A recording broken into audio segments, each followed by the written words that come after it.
Hey everyone, today I'm gonna be showing you how to add your own custom pedestrian model as an add-on to your game, FiveM primarily. It can be anything. You can add like Spider-Man, Batman, Among Us character, an animal, whatever. It can be awful, creepy looking creatures of the night, aliens, and can be beasts with fur. It can be anything. I'm gonna leave a link to those packages in the description in case you're interested. So prepare yourself for a really long video. It's gonna be a few hours long, but trust me, it's worth it. I'm gonna try to cover everything I know, and I'll show you all the nuances and stuff like that. I hope I'll teach you well. So you're gonna need an OpenIV, 3ds Max, GIMPs. I hope you got all of that. You need basic knowledge of how bones work, like forward kinematics or IK, inverse kinematics and stuff like that, but it's very basic knowledge, and I'm gonna be explaining it as far as we long on the video. So let's dive into practice, but before we start, I have something else to say about what's going on. I think you guys have an understanding of where I'm from, and you must know that there are problems and huge troubles with basically everything right now, and big corporations left me without any means of monetization whatsoever. No Patreon, no PayPal, no YouTube ads, and I must say that of course I'm all for peace and strongly against what's going on, but of course you must understand that if I say something more I can get into real trouble. So what I'm trying to say is during the hard times I found a sponsor that would certainly help me with what I do, and it's Zap Hosting. I think you guys know what Zap Hosting is. It's an internet hosting that lets you rent an actual FiveM server in my case, and there is a promo code. You can use a special deal from Zap Hosting and me. Personally, I've used it for more than a year, Zap Hosting, prior to actually getting partnered with it. And I must say that it's affordable. It's certainly high quality product. You can choose your FiveM server, or you can rent a Linux server where you would host your own FiveM server. You can choose a location, of course. If you add RAM to your server, you have a dynamical calculator here. So yes, I personally recommend Zap Hosting. If you want to rent or make your own FiveM server, you can use my promo code. It would help me a little. You can also use link description to get a special deal, this deal exactly. So yeah guys, I hope you understand, and thanks for your support. Thanks to Zap Hosting, and let's dive into the tutorial. Let's start with creating a folder. Let's call it pet tutorial. Inside I'm gonna create a folder called initial and a folder called progress. I do it in order to sort things out. In progress I create a few steps that I call 1, 2 and 3. Always create backups, always save your steps. And next thing we're gonna do is we will navigate to our OpenIV. I hope you know what it is by now. Let's navigate to StreamPads MP. I added it as my favorite. You can do that like so. And it's like a path x64b RPF model CD images, and here you look for StreamPads MP, which is multiplayer. And here we got our npm free mode 01. We look here, and what we're gonna need is a few models. YDD is model dictionary, drawable dictionary for size comparison. So let's open this model. Let's export it as open formats to my initial folder. It's where all the raw files at, unchanged ones. Let's also take a texture for our uppr. Now let's find our legs, lower. Let's say something like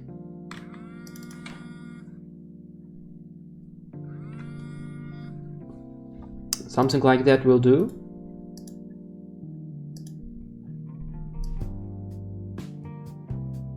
Always find the textures as well. So let's search for the feet now. This will do.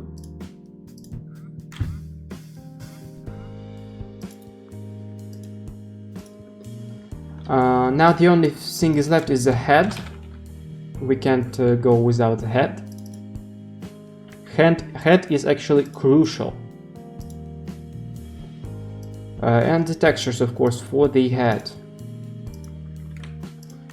Now that we have all our files in ODD and textures to them, we don't care about the bones at the moment, because we're only gonna import this into Max as a size comparison, so we don't care about the bones. So here is a model that I'm gonna be adding as custom Addon Ped. We're gonna work with this model. You can find this later on my FiveM shop. Link in the description. And by now I think you know what Gims Evo is, obviously, and launch our Gims. I use 2017 version, original Gims. Let's import all our ODDs with textures in them. I open them. He asks me where the texture is. Well, obviously they're in the same folder. And after I import, we're gonna continue from there. Now that it's done importing, you can clearly see the first problem you're gonna bump into, the size difference, because this is GTA 5 ped and this is your custom ped, and it can be actually 10 times bigger or 500 times smaller. It doesn't matter the difference. The point is it will always be some percentage size off, so you would have to manually fix the size. But before we do that, let's prepare our scene for future changes. Let's hide everything that's non-GTA, which is my ghost face model. And now let's tweak something a little. We don't care about the fake bones because we don't care about the skinning now. Let's delete our load and only leave high poly models in our scene. Let's unlink it from the hierarchy. Unlink. We only care about high poly models at the moment, and everything else we just delete. I will explain that a little later in case you don't know what's going on at all.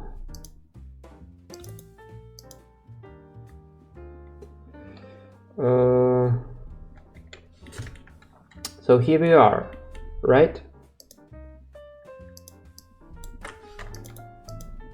We have our high poly ped and we have our ghost face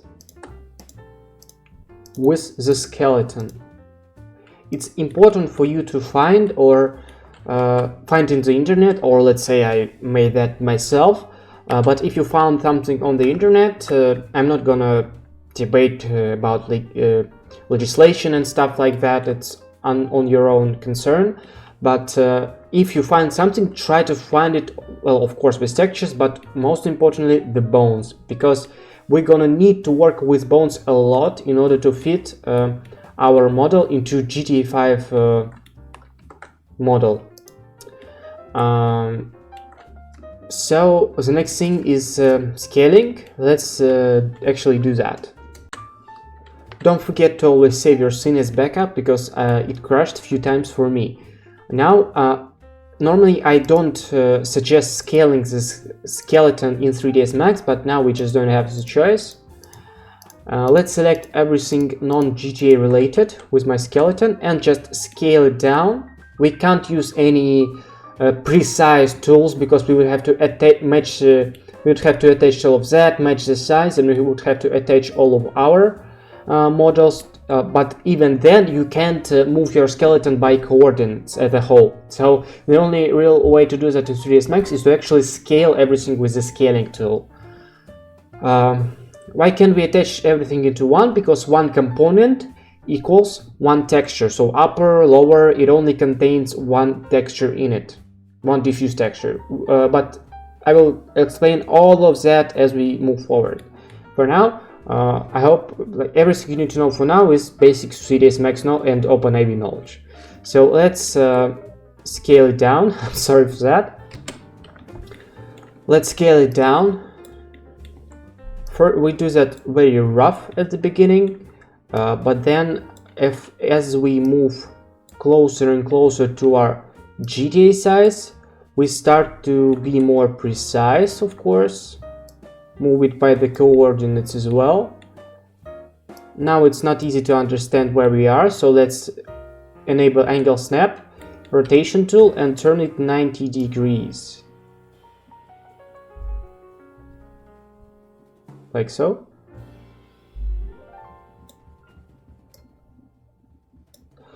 90 degrees. Now we see that I'm doing it badly on record, so sorry for that. I'm not going to do that perfect, because I will do a better job explaining than actually what I'm doing with my hands.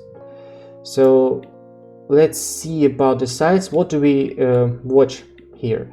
We have to match a feet size, because this where vanilla feet is where the ground is. So if your feet is lower than vanilla feet, your pad is going to be under the ground's collision, and if your legs or feet is higher, you're going to float underground like Jesus. So you have to care about the height firstly, and other than that, don't care about the legs too much, because we will do the easy skinning. Legs is always kind of easy skinning later on. What you have to care about now is the chest, the head, and your back, because if your chest is too off, it's gonna be a lot bigger problem than if your legs are a little off, because here it requires a little tweaking by a few degrees, moving a few bones, and you're done. But the back, you see my pad is kind of hard. I think your examples would be easier, but the harder the tutorials, the more you will learn from it, right? So let's actually move it until our head somewhat matches. You can always use a 2D view. Alt W for that, in case this is more comfortable for you. In some cases it is. I think we are a little too far. Try to be as precise as you can right here, but not too precise, because no matter how hard you're gonna try to fit this, you will have skinning issues that we're gonna fix later on, either way. So as for legs, I see they're a little above the ground, but I'm gonna show you, I'm gonna leave this problem now, and I'm gonna show you how to fix that a little later on. For now, we care about our back, our top, our head, see how the size matches. And if you actually want to know how to rescale your pad, make it taller or more fat, I'm gonna leave a link to my tutorial on pad rescaling in the description. It's a cool thing actually. Now, when we are sure that we are somewhat the same size with slight inaccuracies,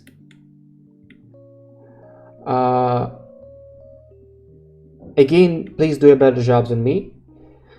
The next thing we do is we're gonna match not only the size but the pose, because you see Rockstar models, tops, upper, they have their hands not as T-pose but as 45 degrees. Most models you're gonna download from internet are gonna be T-pose. So you want to lower from T-pose your hands to 45 degrees down. but in my case it's of course harder. I would have to move my forearm and my upper arm to fit this, and then of course we're gonna work with the most tedious stuff, the fingers, but I'm gonna explain and show all of that in my long tutorial, so don't worry, it's gonna be long, but I'm sure you will do fine, so am I. Let's start fixing our pose. Now let's start matching our pose. That's why we really needed the bones with us. In this case we're gonna move the shoulder bone. It's called shoulder, but really it's arm, because this clavicle is the shoulder. And you don't want to move clavicle much, because it moves too many vertices that we don't want interacting with. What we really want to interacting is the arm, which in this game called the shoulder. We have to match the pose, arm to arm. Let's start doing that. Enable our angle snap with 5 degrees, for example, and move our shoulder bone. In your case, it may be called arm bone. From elbow to elbow, somewhere there, but don't take it too far. You know, like don't make it like so, where where it bends backwards. Don't go too far with that. Now when you see it somewhat fits, you can even don't be shy and don't be scared of actually moving your shoulder like so. Actually, I think I went too far. We can return it like 2 degrees. You can literally move your bones with the geometry, because now we do the fitting part. After the scaling we do the fitting part, and literally you can move any bone. It's GTA bones you don't want moving, but these bones you can to fit the pose. And now we go to our elbow bone or forearm. We can make it local here to make things easier for us. Let's make it 5 degrees again.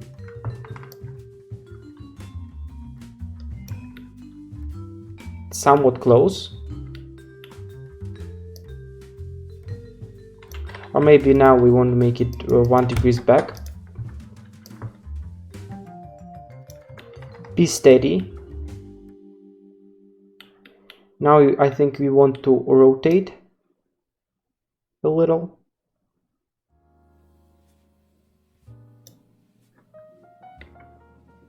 Let's see what's going on. Let's select the view again and move it like so, our forearm. Now let's select our shoulder and move it slightly more, or by degrees, or we can just take our forearm and literally move it like so. Or we can take the shoulder again. I'm trying to show you the different techniques, because of course you can't create the ultimate tutorial for every pad, because every skin is different, every model from every game is different. So in these games our fingers are much wider than vanilla fingers, GTA fingers, so we're gonna have difficulties with that, and every game is different. Now we take our wrist or hand and try to rotate it as well.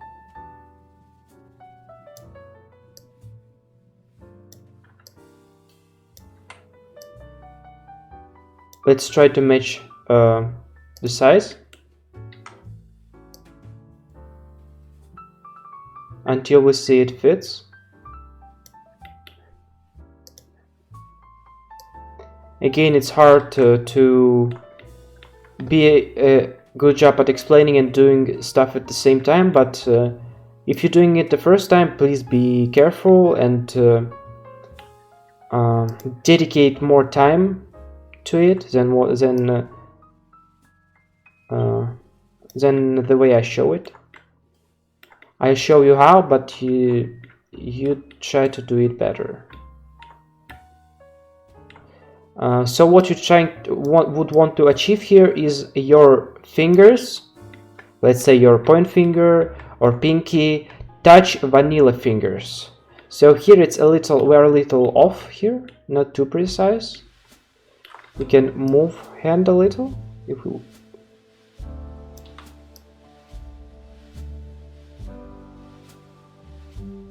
this is good enough. So we would want to unwrap our fingers to match the vanilla fingers. We matched the hands to make the pose correct. Actually, I want to rotate my forearm back. I think I rotated it too much, like so.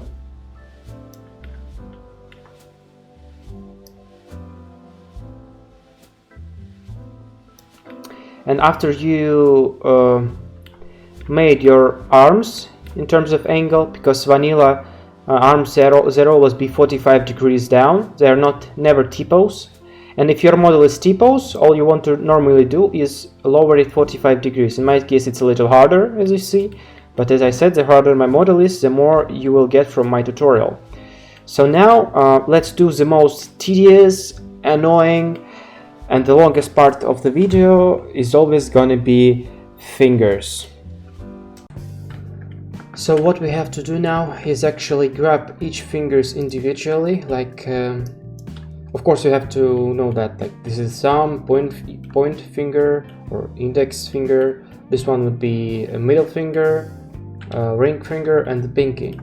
And most of the times that's exactly how they're named, but rockstar bones, they name them another way, but we'll get to that later. I suggest you start with the point finger always. Here it's called index, and you have to understand bone structure, bone 1, bone 2, bone 3, and we're gonna work with them. So let's take the hierarchy bone, and actually with angle snap enabled with 1 degree, we can make it like 5 for now. We have to rotate it, unbend it, like so. Let's say 25 degrees is enough. Now let's grab another bones and work here.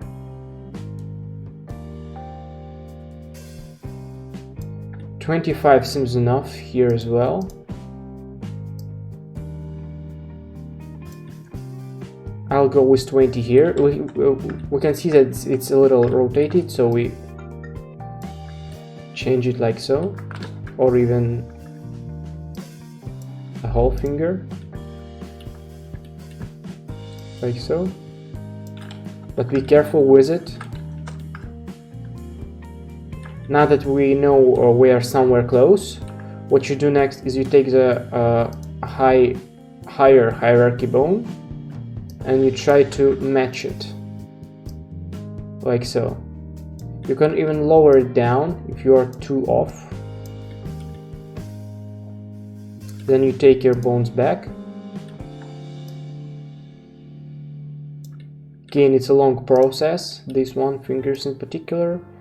They will always take more time than anything else.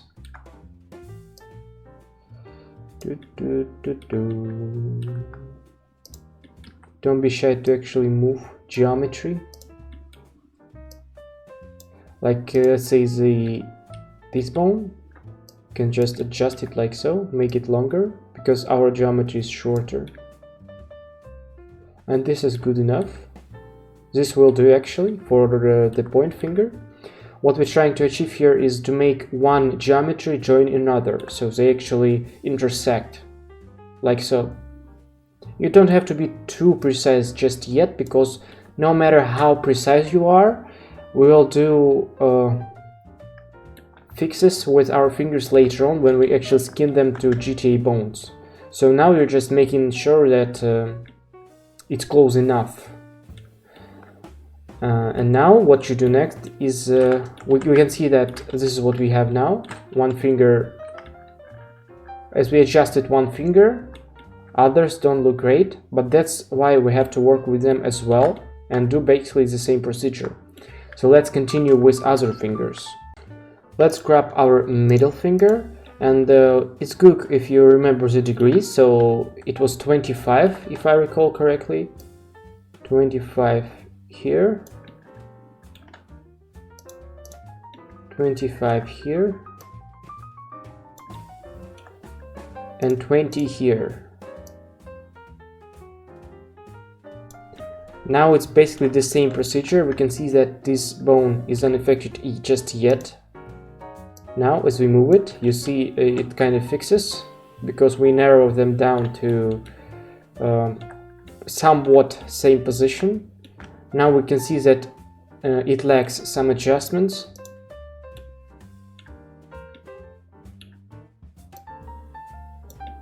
Alright, it's a little off again, so here we have to be a little more precise. Let's say with less snap angle, and this one is too dirty for now, so let's fix it like so.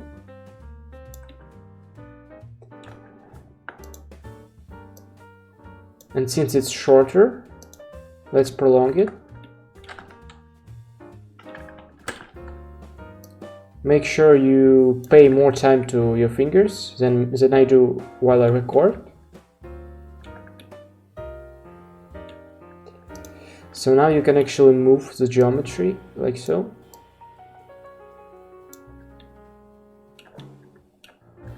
We don't care about moving the bones now, because all we do is adjusting geometry. It's GTA bones you don't want to be messing with, I mean coordinate wise. Here we're good with that.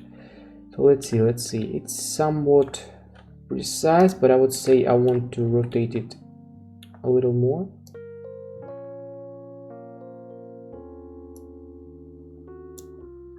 Nope. Let's make it 1 degree.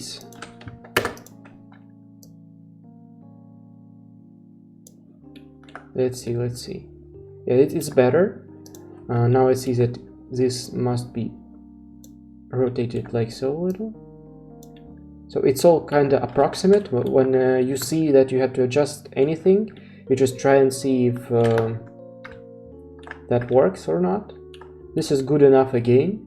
Well, of course, you could spend like a few more minutes to adjust this place a little. So let's say maybe you want to lower it, move it like so, and stuff like that. Be careful with what you're doing, but you can spend more time with that.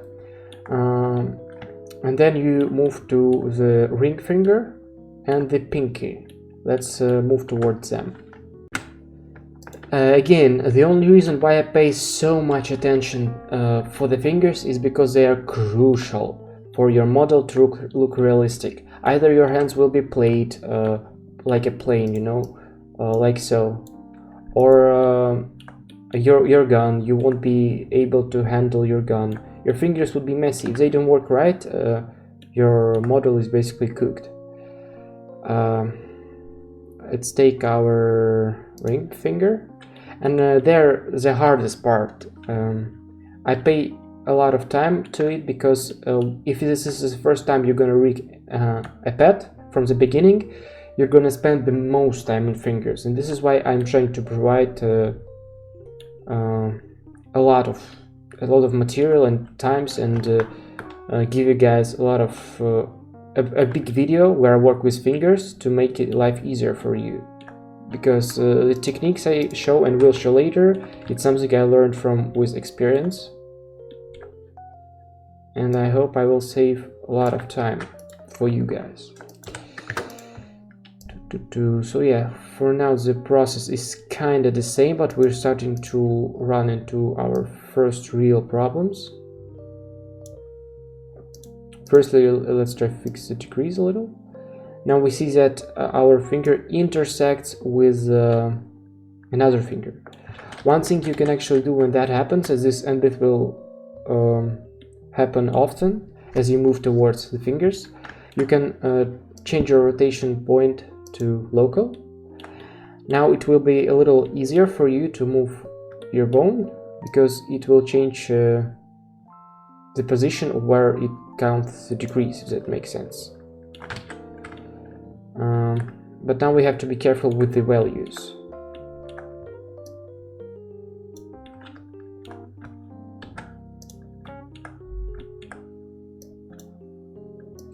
Let's still somewhat 20 degrees.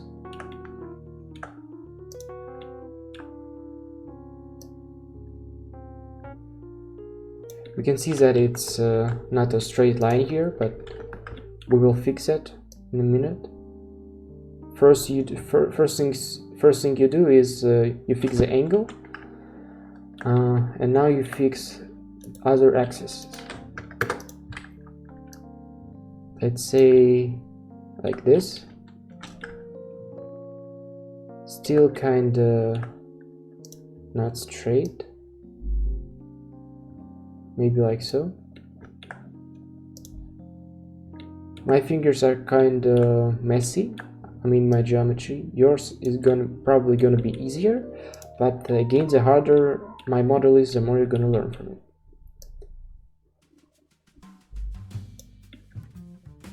Let's see what we have here. Again, our geometry is shorter. Our fingers are shorter because they are no GTA fingers, and we have to adjust them manually, like so.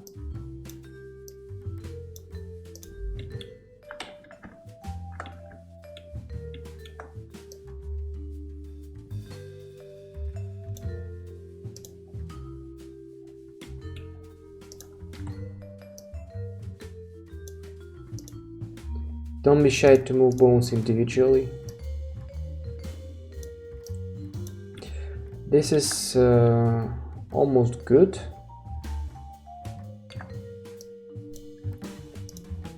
We can see that it needs some adjustments.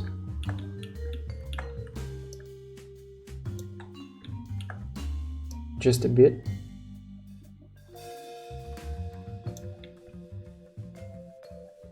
We're somewhere there, right? But I just don't want to spend too much time on it just now. But you guys, especially if you are planning to sell your model, please pay more attention to it. I think this is close. Yes, good enough. This will do. It will work fine in game. And the last thing we care about is our pinky. Let's head straight to our pinky. And the process is basically the same. It's pretty much 3-4 minutes per finger. Not too much time if we care about the final result. But yeah, this is what you will have to do every time. The hands and the fingers. After that, it's gonna be a little easier. Alright, it's a little offset here. Too much offset we have going on.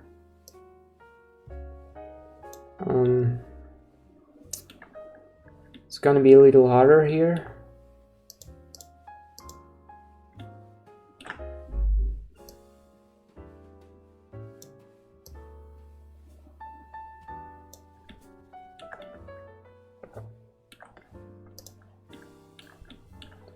Our geometry is too different from GTA geometry, so we have bigger problems here, but it's all solvable.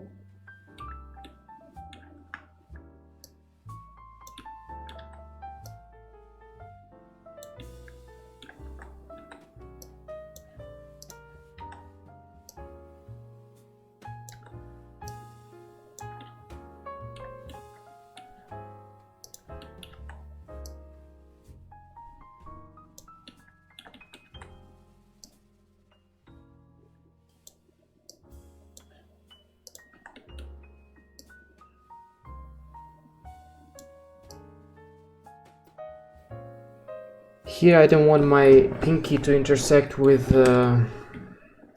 ring finger, because if they will intersect, I will have bigger problems later on. So I'm trying to match my pinky and not touch the ring finger at the same time.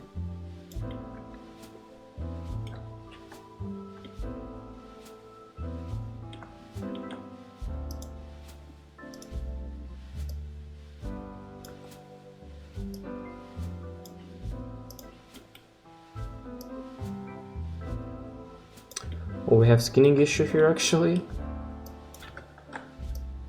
You see, this vertex not supposed to move. Yeah, I think skinning here is a little broken. But again, we will fix it later on. My finger is it's kinda broken because of the skinning. So it requires bigger adjustments. In your case, make sure your bones are correct. This is actually good enough, considering we have slight issues with skinning.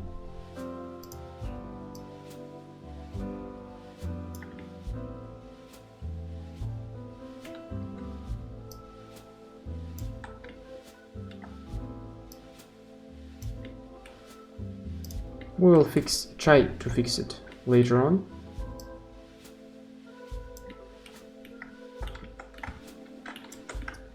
All right. Let's remember that our pinky is kind of broken, skinning wise, so we'll have to adjust it later. It's fine. Now let's do our thumb. It's most of the times it's the easiest part of the hand, so let's get to it. It's pretty straightforward here because of course thumb has less bones. It's actually shorter, and most of the times you won't have to mess with it too much.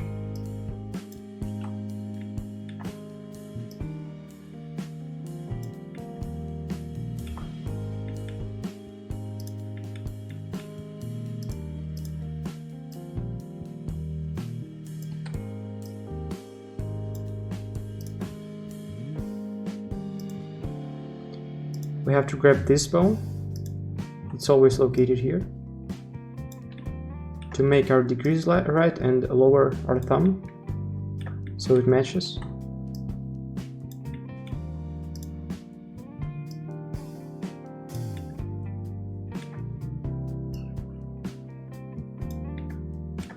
So as you see, thumb is kind of the easiest.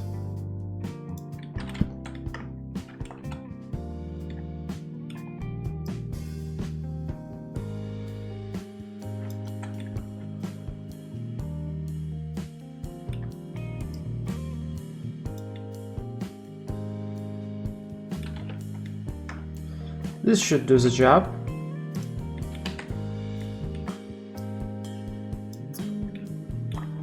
So now let's say you finished your hand, you adjusted your fingers so they are somewhat at the same position. So one geometry intersects with another, with vanilla geometry. Make sure they are straight. And what you do next is, of course, you're gonna have to work with the second hand, because of course we have two arms. And what I'm gonna do now, off record, of course, I'm gonna do the same with our right hand. And if I run into any issues, I will continue recording, but if not, we will finish hands in just a few seconds for you, and we'll go to our legs later on. So, alright. See you in a second. So yes, second hand is done. It was actually easier and a lot faster because I was not recording that. And yeah, this is how it looks like. Of course, when you do the second hand, it's usually simpler because you already realize and know how bones and geometry of one particular model you're skinning work. So it's like so. Next thing we do is we think about adjusting our legs. You may or may not do that. It depends. I think I told you that I will show you how to fix that. How to fix legs, and let's actually do that right now. The process is kind of the same, but fingers are of course the hardest part. You take the thigh bone or leg bone, it depends what it's called with your bones. It's going to be located here next to the pelvis. Here it's called hip. And we kind of adjust our leg like so, you see?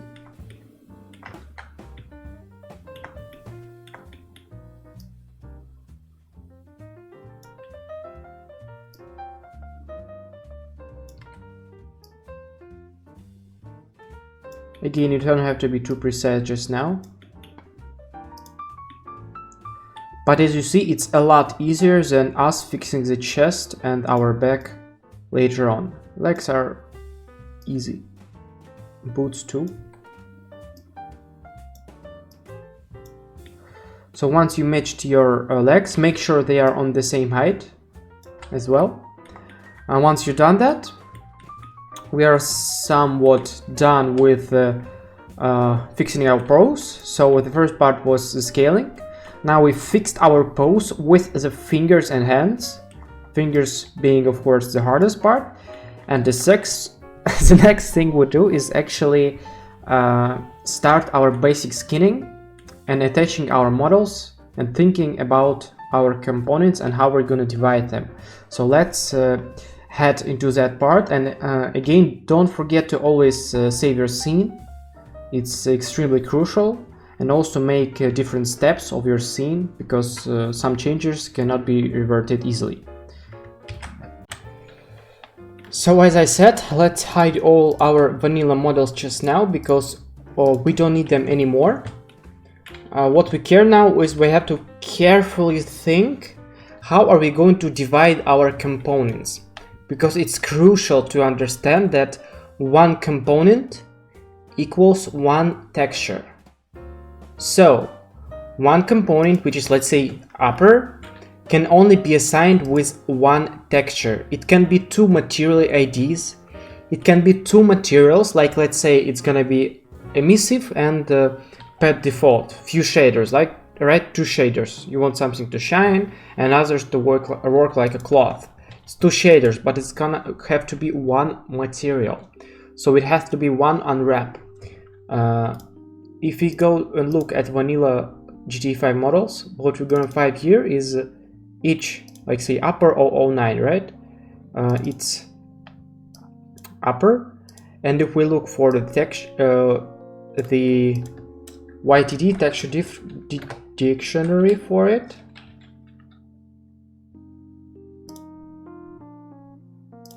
it's gonna be just one texture everywhere. No matter where you look, it's just one texture for one component. And this is exactly what we're gonna have to do to divide our geometry by components. So let's say we think, all right, this would be my feet, this would be my lower, this would be my upper, but then what do I do with the hands? Well, it's all the same texture.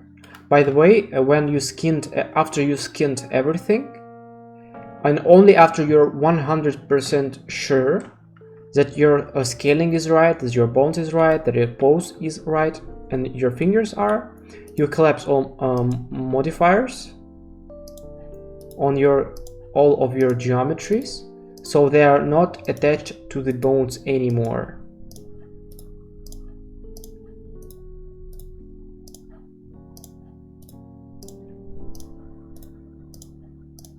You collapse all modifiers, and only after that you delete the skeleton of its geometry. Now we think, alright, if this is upper, what do I do with my arms? Well, I know that it's actually the same texture it uses. So I can make this thing one component, because it uses one texture. One albedo, one diffuse, call it whatever you want.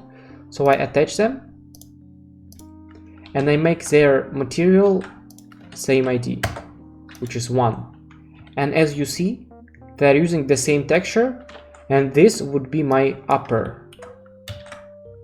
This uses another texture, so I can't attach this to that. And if we go look at vanilla models again, we can find that they make their hands separately pretty often. You see? And this is what we're gonna do here as well. We're gonna have our hands, wrists as another component. This is gonna be our upper. This can be our lower. This will be our feet. Here I have two geometries, two components, kinda, but it was divided like that from where I downloaded. But it actually the same texture and the same model. So I make this all material 1, and as you see, two components now as one component, one geometry and the same texture.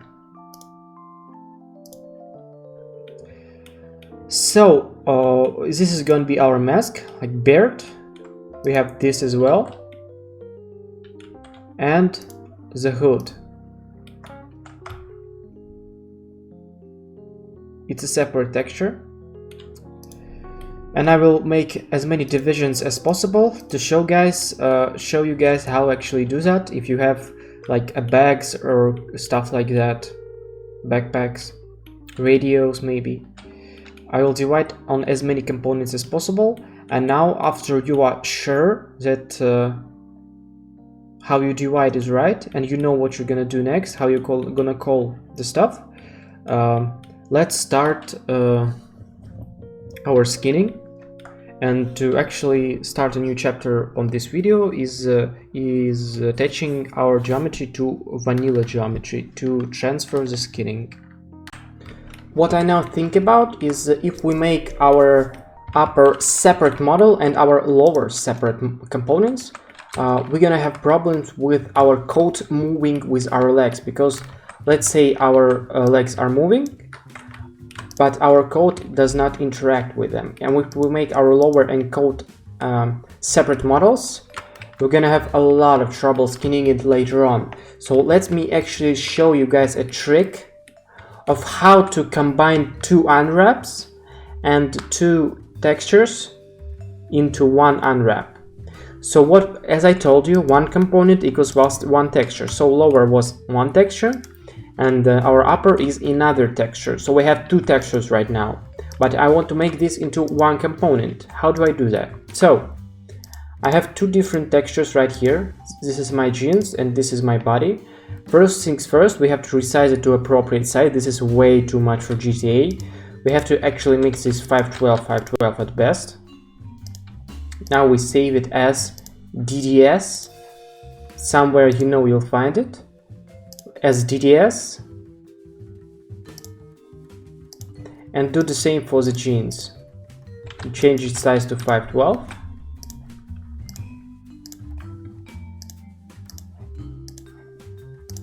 Now you launch your Photoshop. Once you're inside, find your textures.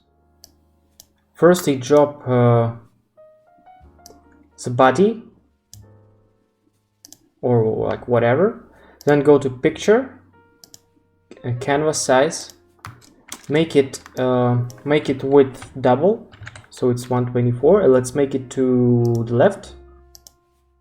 Make our body, move our body to the left, then we import our jeans, we move them to the right, and now they are equally split on our unwrap 50-50. Now you save your diffuse texture, save as, DDS again. You can name it whatever you want for now. Of course you have to do the same for normal map and specular map. And now after you worked with Photoshop, you have to actually unwrap texture coordinates on your jeans and coat. How to do that? You create a plane with one segment, you attach your coat to it, unwrap modifier, modifier. Then you grab all of your stuff with vertices enabled, with polygons firstly. Then you go to resize tool, you turn this off and lessen this by 50%. Now you go to unwrap, enable snap, and move it to the left. Why did we move it to the left? Because this is how we divided our... It's actually not gonna work because you see we have this here, so we have to move it to the right, like so. Otherwise this would be our jeans, so we have to move it to the right, and our jeans will be on our left. So we have to actually rotate our picture.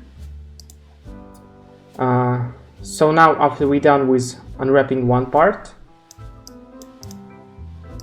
you collapse your modifier, you delete your polygon. Now you go to your jeans,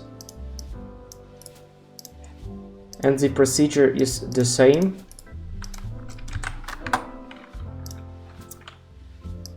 You lessen it by 50%. Don't forget to uncheck this. And now we move it to the left,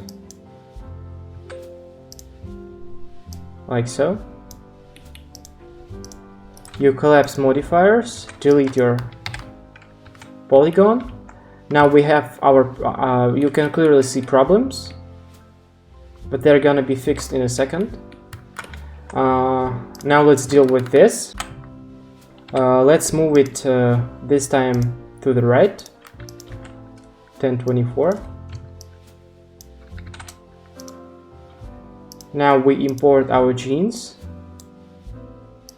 and move them to the left. Enter. Now you save it as DDS.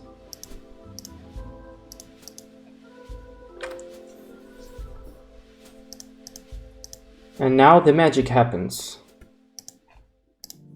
Now we attach one model to the other, like so. You assign them the same texture. I will do so with default material for now. I'm only doing so to show you guys how this works.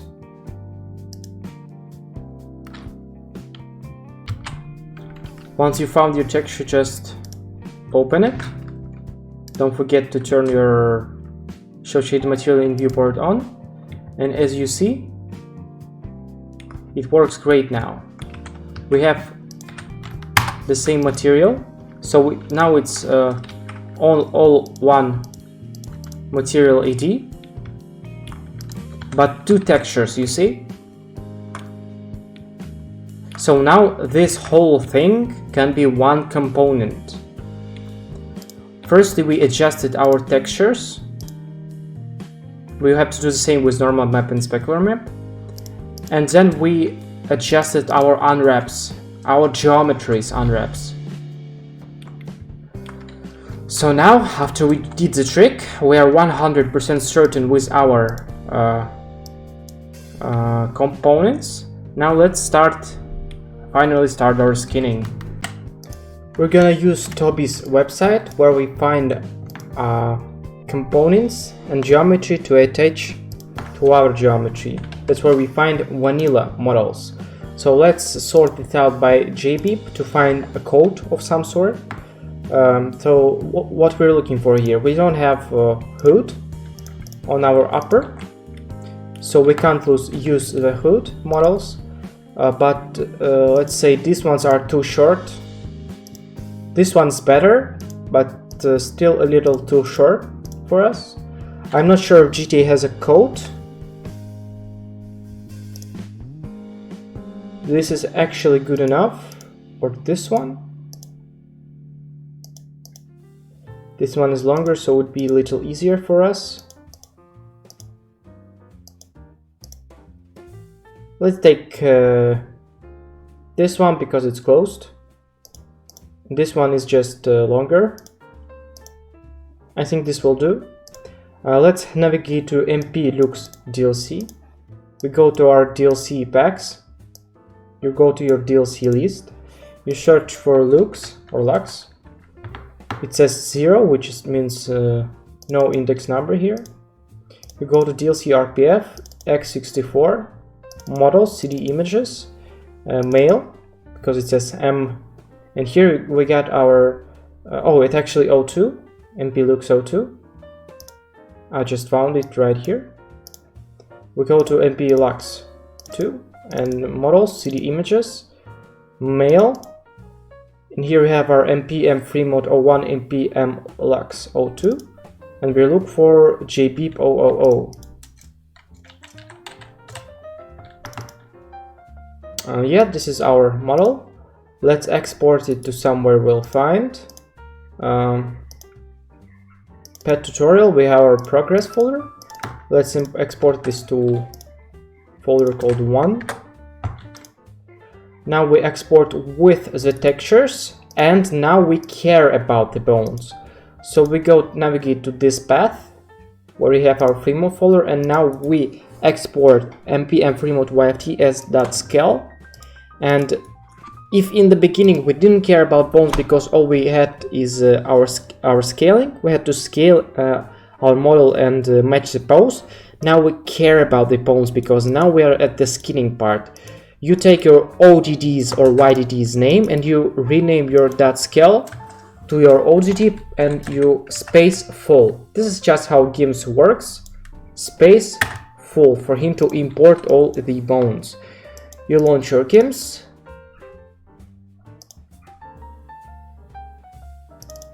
You navigate to your folder and you import your ODD. Let's continue from there. Let's delete low and medium LODs for the purpose of this video. And now what we have here is somewhat right. It's good enough, good enough. Let's take our code and attach our geometry, custom geometry to vanilla geometry, like so. Let's isolate this, and this would be kind of hard part because we have to skin our legs here, and skin our torso at the same time. So first things first, you delete vanilla geometry, and now you work with your geometry. Now don't forget to save your scene because we are into real skinning now. The first problem you're gonna bump into is this shoulder area, and it's always be like that, a little problem. Let's fix it first. It's kind of easy.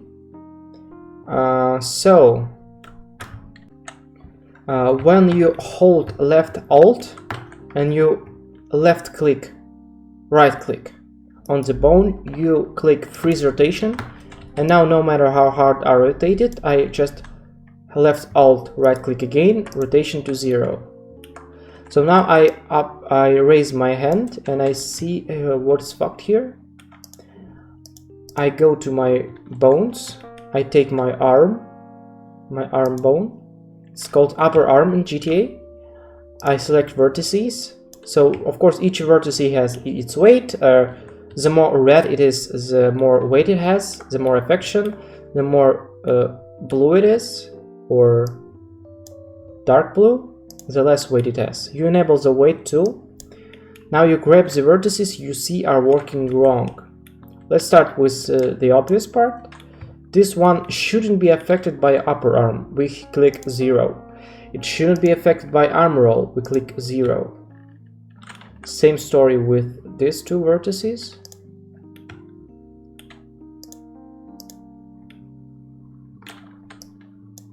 With these as well.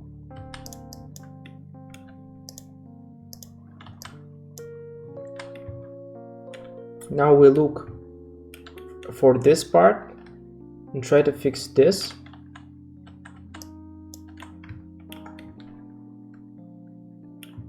This should be affected by arm roll, so we make this higher. Same story with these vertices.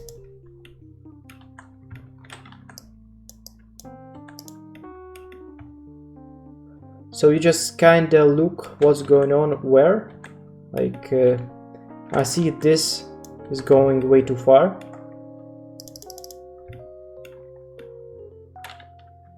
This vertex is not where it's supposed to be. So you kinda don't be too sharp with it. Take your time.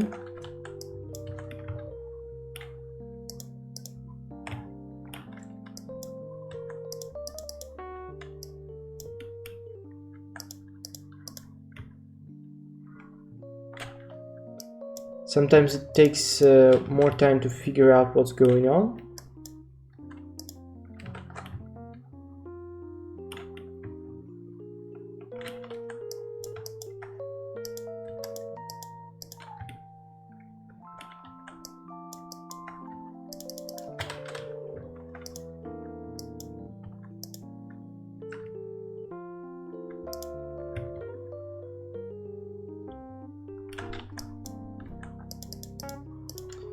The process is kind of simple, as you see. You just have to figure out what to do. It's all it is.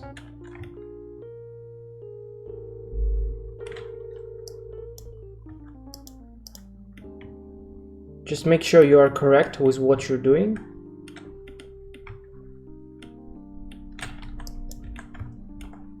Leave no hard edges like we have here.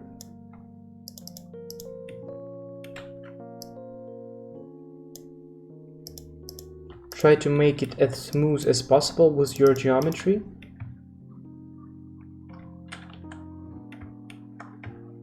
This place is kind of awkward here.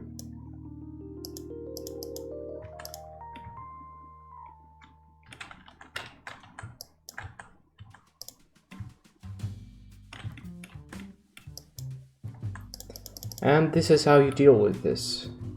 Pretty much. I don't want to pay too much time to it, but this is already better than it was.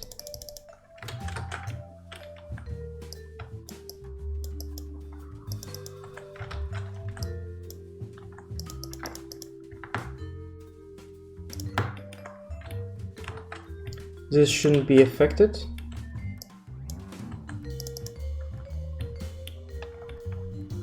Now, as you see, it's much better.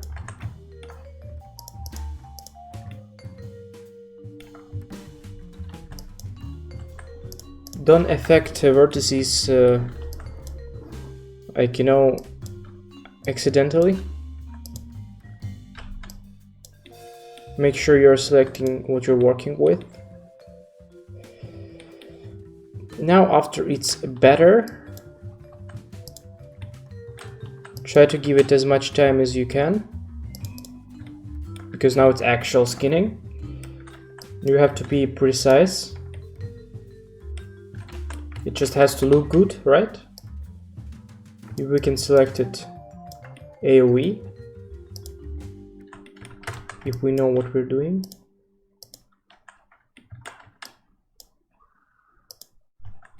And this is good enough. What we have here works. Those are just not welded vertices.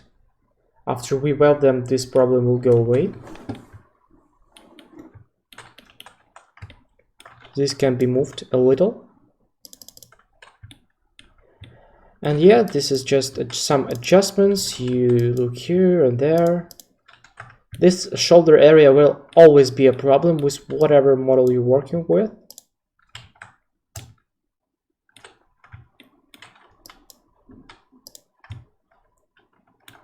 Now let's say you're done with this. Pay as much time as you can. You left alt, left click, rotation to 0. Of course with the correct bone selected, which is upper arm. Rotation to 0. Now as your arm is fixed, it's definitely better. Yes, it's good enough for the purpose of this video. Now your rotation to 0, and you do the same for your second hand. Now let me do this out record, and I will show you the result. After you're done with your second hand, when you are sure it works good to you, what we have in our case next is our legs, but in your case it will probably be fingers, and we will work with fingers a bit later. Now let's care about our legs and start skinning them. First things first, of course our legs are not rigged in any way here, because our code, vanilla code, did not have any legs. What you have to do is go to skin modifier and add leg bones manually. Go to your pelvis. Let's start with our left leg. You take everything, holding shift, select. You do the same for your right leg, which is right thigh under pelvis.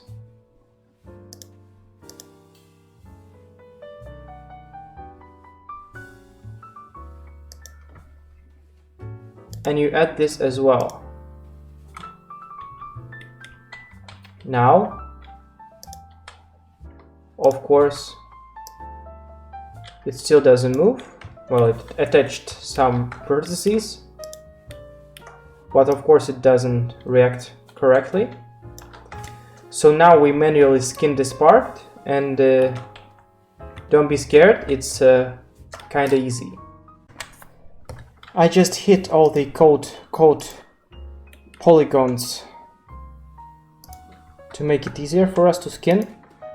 We go to skin modifier, you take your left, for example, let's start with our left leg, and let's take our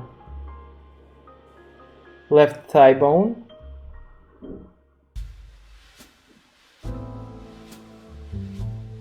Which is right here. Now let's select all the vertices and make it one to our thigh. Then you take your calf, and for now let's make it like approximately, very approximate, like let's say this would be knee, so we now care about the knee area. This would be 40% calf,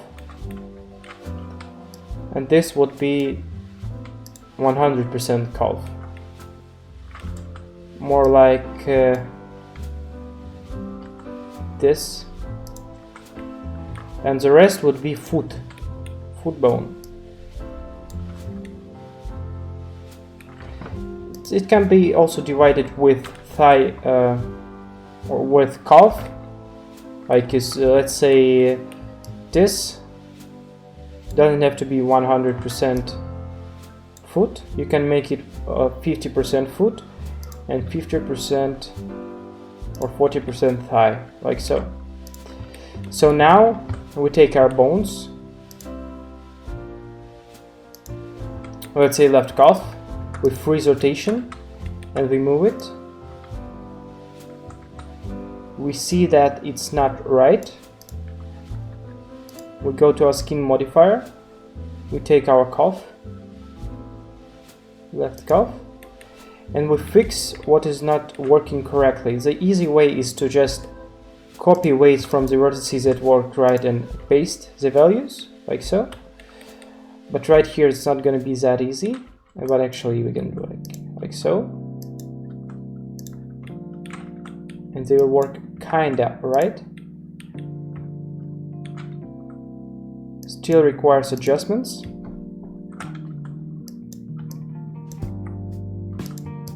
They should abide calf more. This moves too far, so we have to make this a little more thigh. This a little less calf.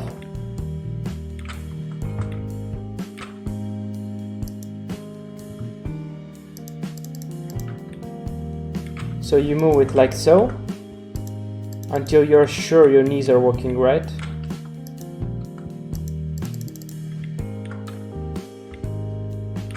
This is going too far.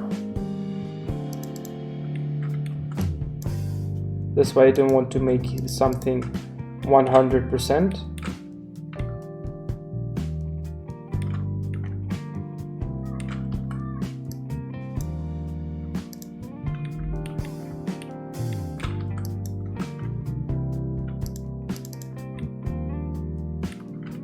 So it's a little tweaking here and there.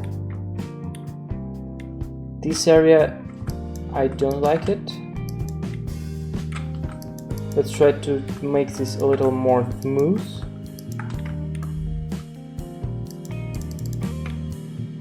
Like so. Here it's a little fucked as well.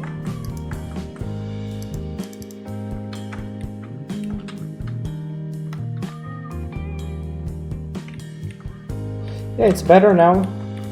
Way better than it was. Now let's take a look at our foot. We can always turn this back to our original location by rotation to 0. Let's take our foot. See how this behaves. Well, it requires adjustments as well. Let's freeze rotation. Rotate it however we'd like to see the problems.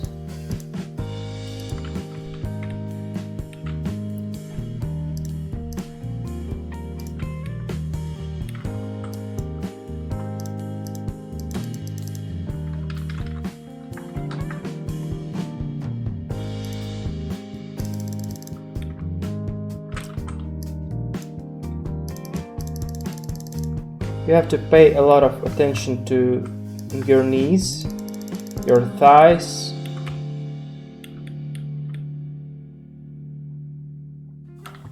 That's better, I think.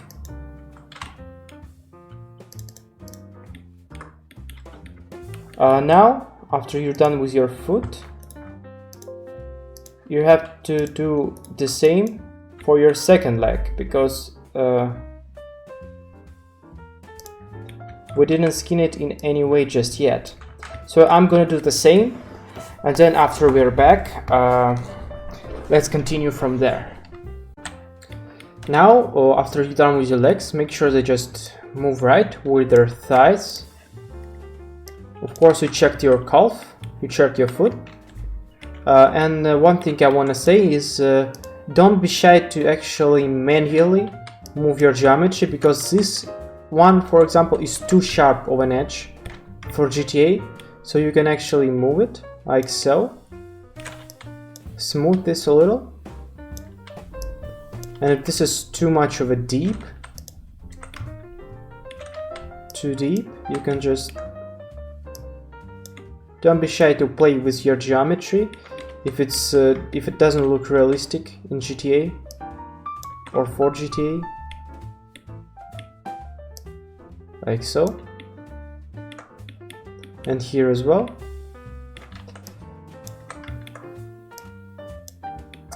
Now it's bulk of work done. Next thing you want to do is everything else, which is in our case, let's go straight to the fingers, which is actually again the hardest part. Now we have to find some uppr that contains fingers, because we will do our hand now, the fingers. Something like that will do, with fingers in it. This is exactly how we will create our uppr component. Let's export it as YODD. Also, let's take our textures and the bones, because we care about the bones now. No fake bones allowed. You rename your ODD, which is our uppr. No, not ODD, but you take your ODD names and you rename your skeleton to the name of your ODD space fall. Now let's import that. from your direction. Make sure you're not having any fake bones. Once it's imported, we'll continue. Let's delete all LODs because I'm not planning to create them here, but it's in process, of course. Now let's try to only have our hands isolated.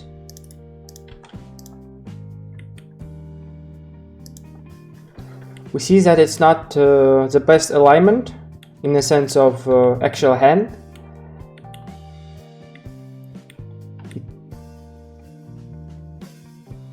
But here we care about the fingers. Other skinning we will do. So I wasn't too cautious with it, as you see. It's not good. It's fixable, of course, but you'll be more careful with it.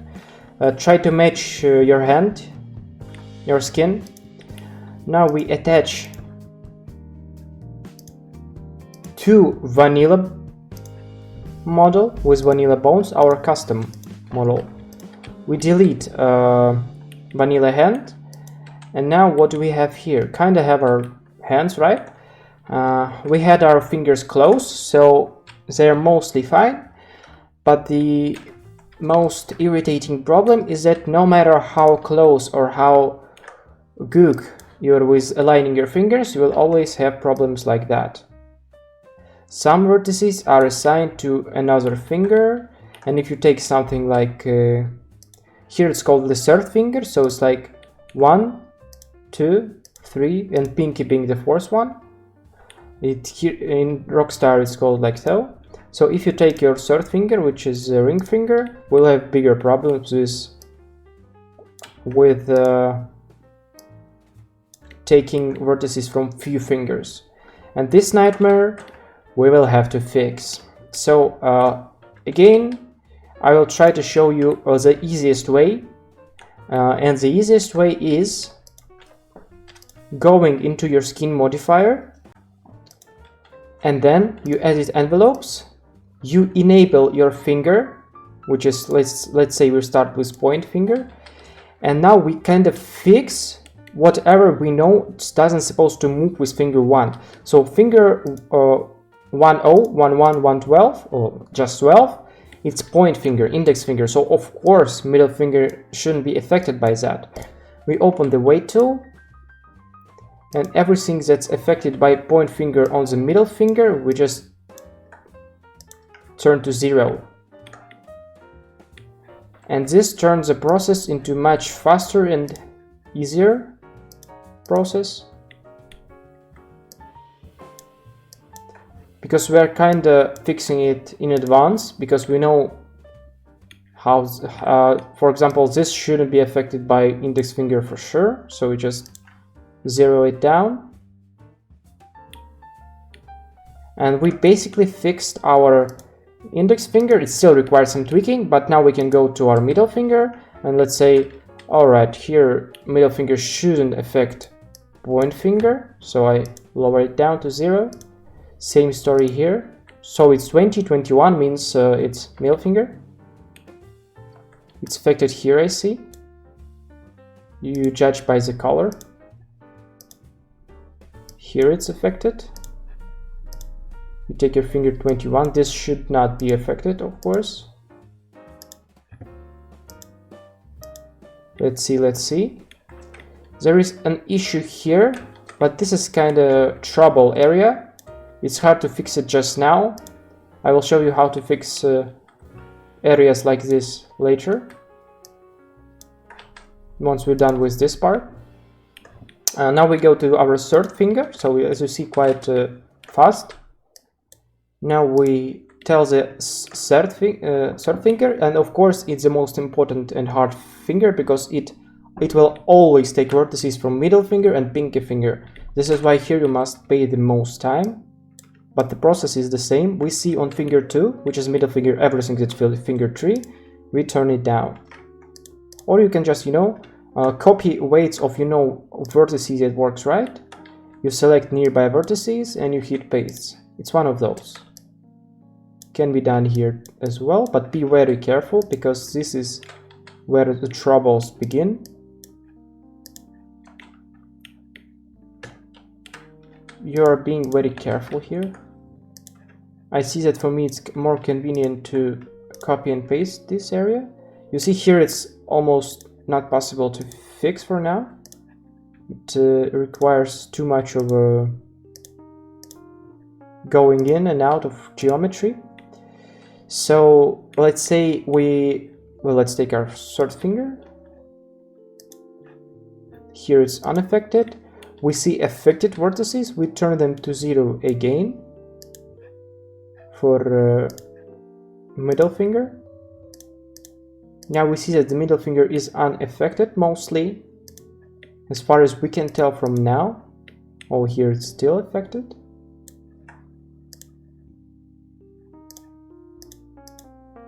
Oh, this vertex is...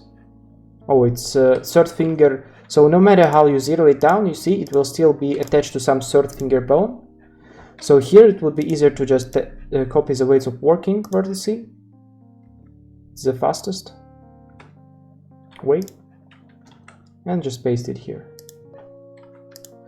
Now we're good for the most part.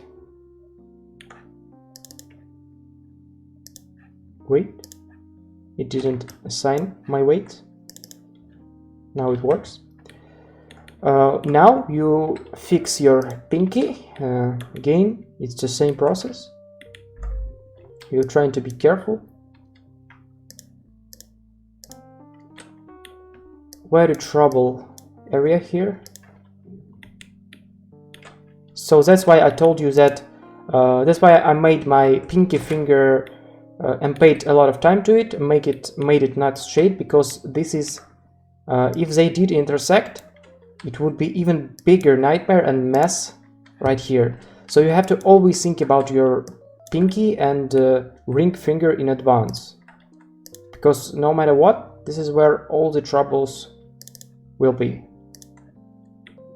As you see, it's already hard as it is,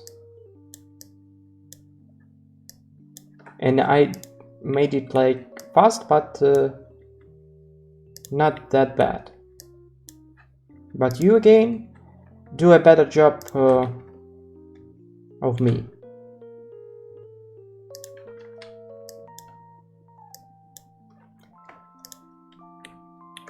So we are kinda, oh, another trouble vertex here.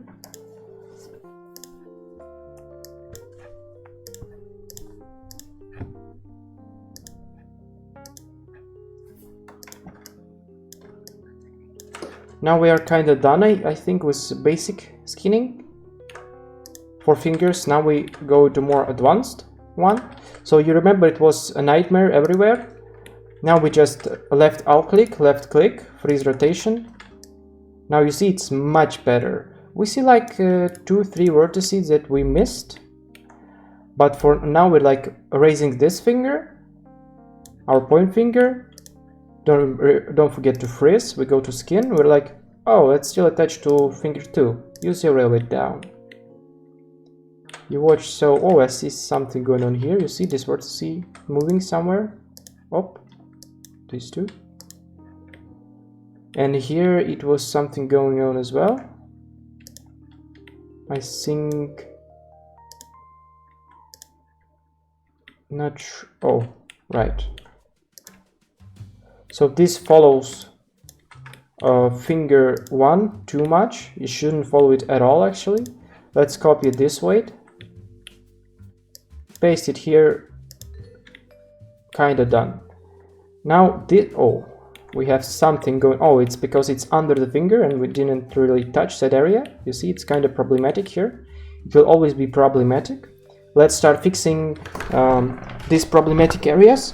We now go into a more advanced finger stage, I would say, once we fixed the basic problems. So we trying to see what's going on here. We take vertices that are highly red. We know they're not what they're supposed to be. Let's, for example, copy these weights. See what happens.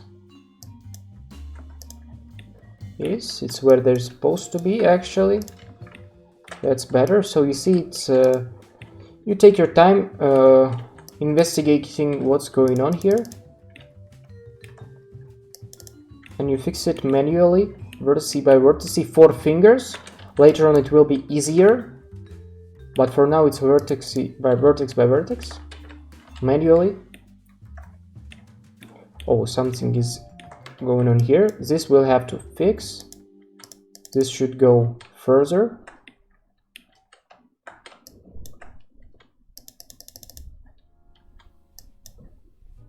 Here it becomes harder and harder to tell whether you're touching the right vertex or not. So pay as much time as you can. It was the right vertex from me to move. Now here, this kind of places actually takes the most time because you're not sure if you're moving the right vertex. It's hard to tell. Maybe when it's hard to tell like that, you try to change your position. So let's say we move it now on this axis and we see better what's going on here. First thing you do is you fix the obvious ones. So this is obviously not supposed to move, so it's this. Once we fix the most obvious ones,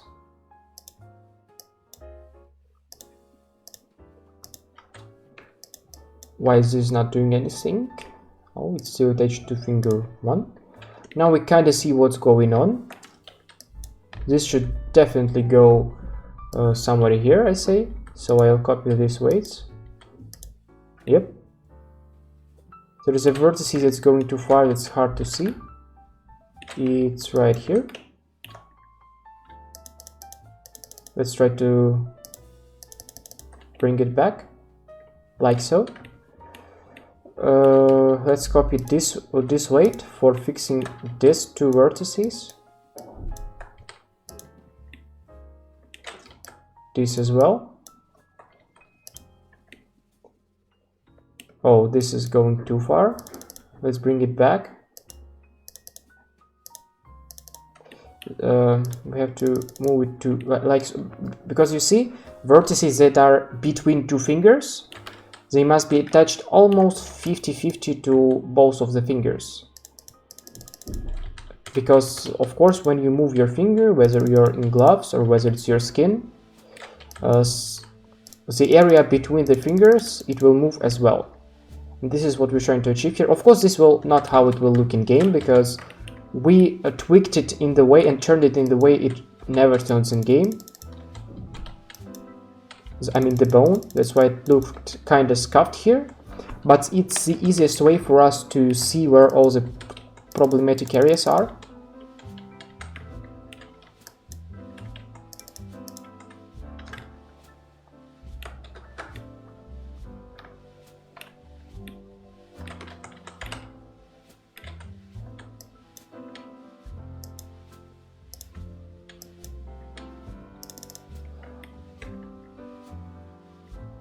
Well,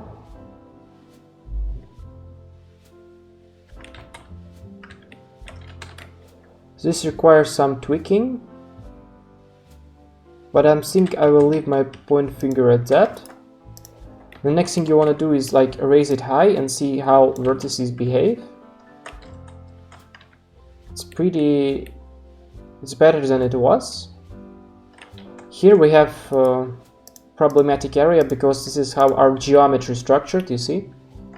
So you can just take your vertice like so and like take them out.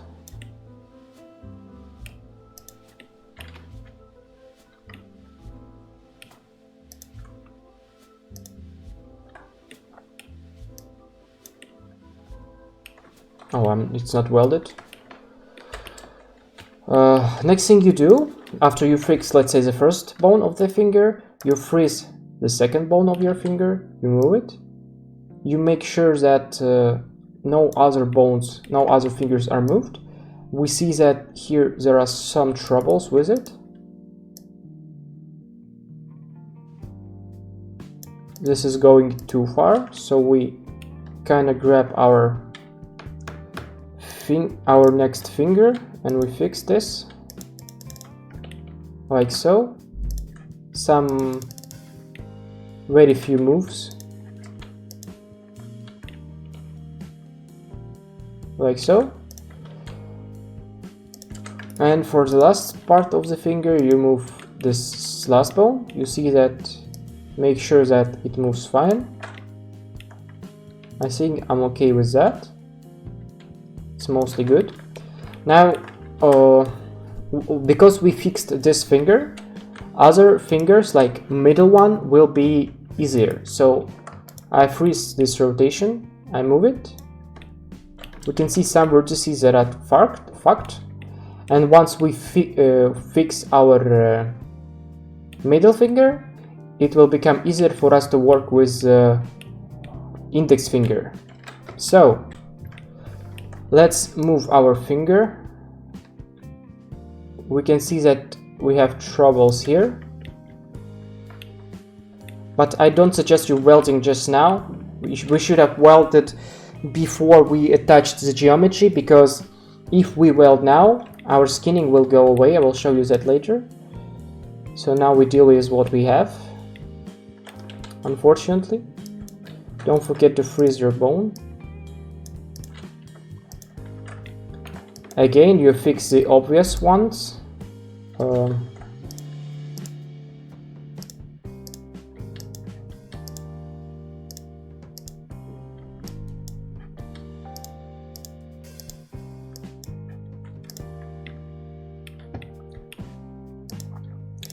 I will only do one hand on record because it takes much time, as you see, but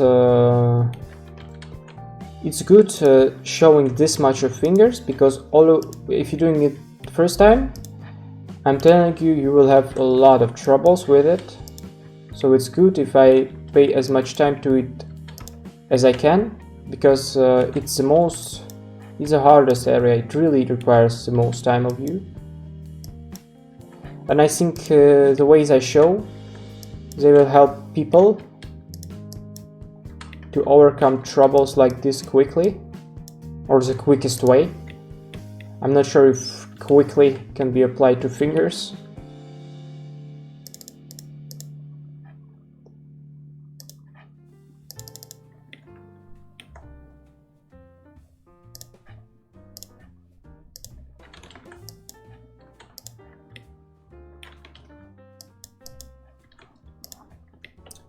As you proceed, it will become easier and easier to fix vertices.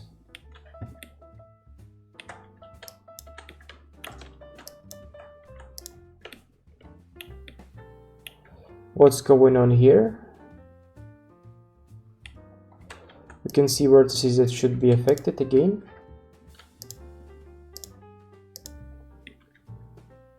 Oh, I see what's going on.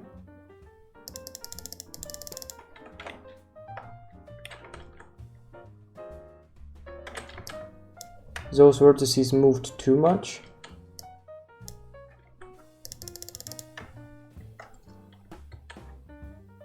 Don't forget to save your scene if you know what you're doing.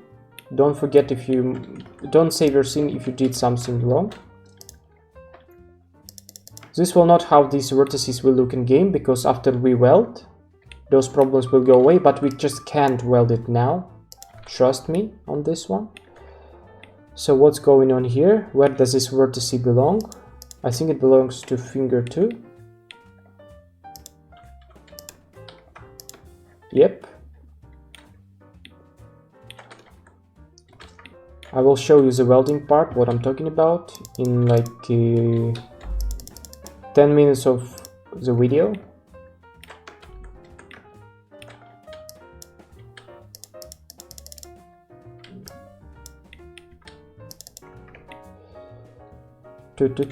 It's getting better and better, easier and easier as you proceed.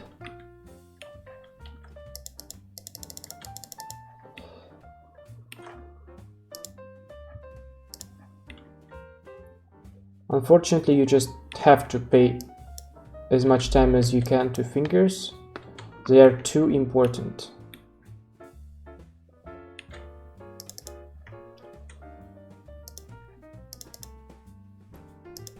So now that it's again getting hard to tell, you take your finger, you rotate it somewhere you know will display your issues. So this side I'm not worrying about, it's mostly fine. We can fix this area later. It's the right side I'm worrying about. I mean, left from my viewport. Here you see, this is not good.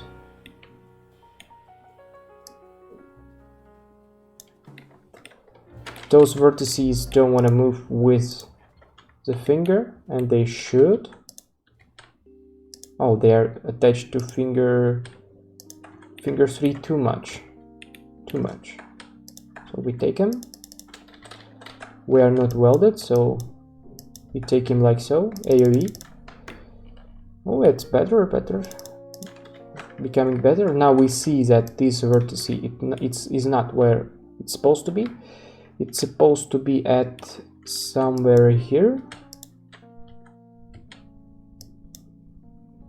Yep.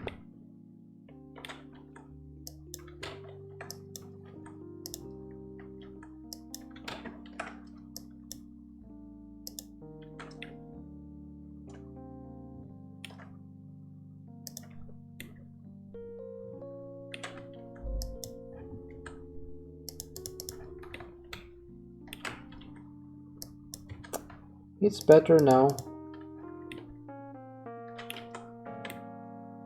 Better than it was. Let's say we're good with that result. We rotation to 0. You take the second bone of any finger after you fix the main bone, the highest hierarchy bone. We see that it's not good. We freeze the rotation. These parts are mostly fast. So we see problematic area. We see that it shouldn't be affected this much, and this one should.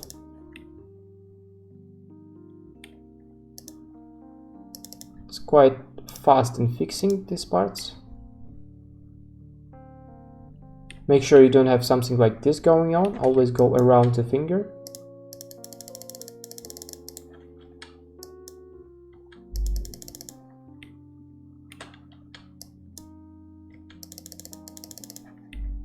Or you can just move another finger just for it to not be on your path.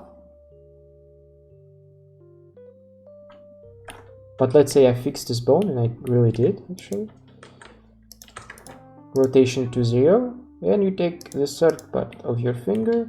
And I know it's really boring and takes a lot of time. And let me fix this just one time because I never touched it before. So you raise it, and the process is the same. You see problematic vertices, you grab them, you make them be aware that that they're going too far, like that. You're kind of telling them that they're getting in the way of another bone by assigning another bone's weight. So now you rotation to 0, and now you remember the mess we had here with our pinky finger. Now let's see what's left of it.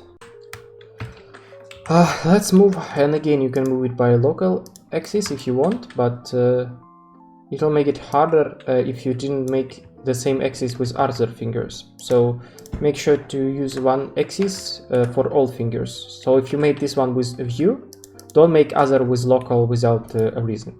So freeze rotation, raise it up, and we see that, oh, it's still fucky, messy, but we know what to do. It's all easy. It takes time, but once you realize what's really going on, it's just time consuming, but not hard at all. So as my best advice is you always take care of the obvious areas, the obvious issues.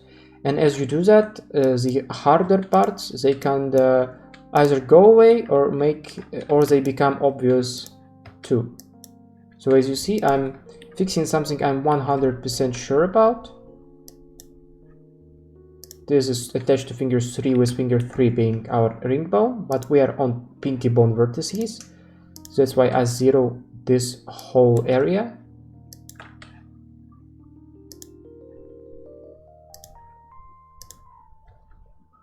Now I copy this weight or this weight, paste it here, and we kinda,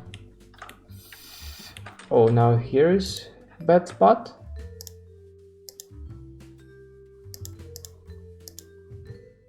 Definitely not finger 4. So you see it was like 1 minute and we fixed the worst of issues.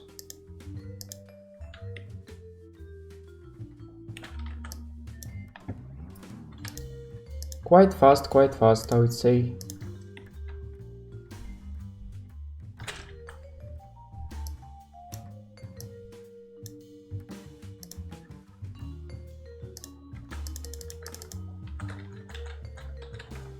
Now again, this is starting problematic to see. You may want to move your position of finger from here, but I will try to move it.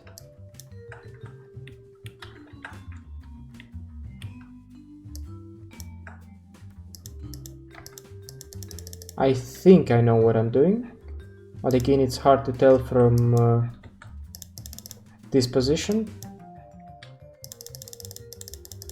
Yeah, but what I'm doing is right.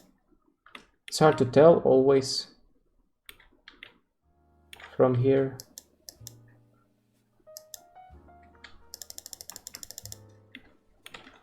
This is gonna be a long video, but I'm telling you, it's worth it. Especially the final result, it's always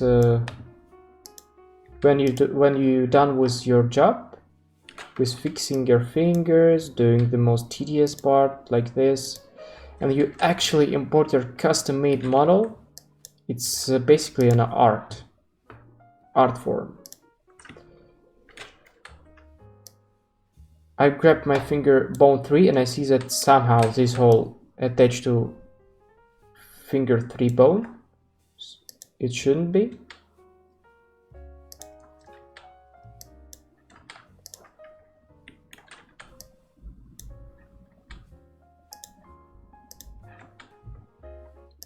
Now it's easier.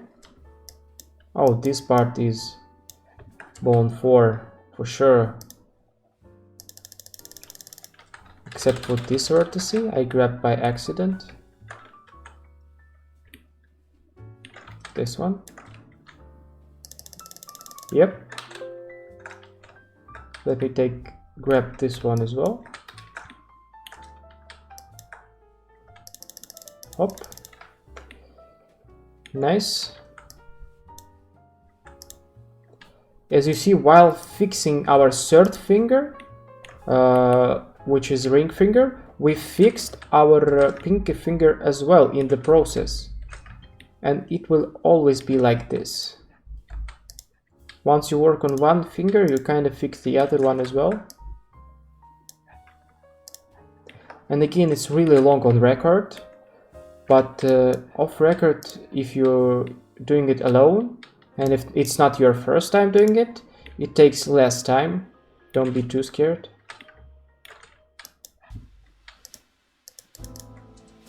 Something going on here, this vertex.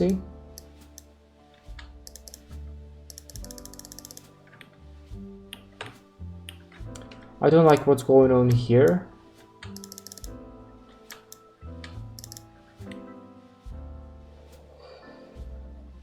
It's actually good enough for this part, so, oh, ho, ho, ho. So, let's take our finger, rotation to 0, move it to another direction, to let us see how we can raise it up, and then move it to the right.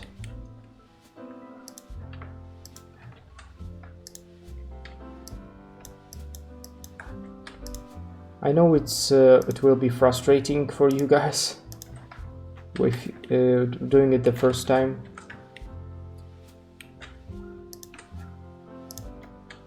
It's not a great pleasure doing it for me as well, especially after I recorded the Russian version of the video. It really takes a lot of time.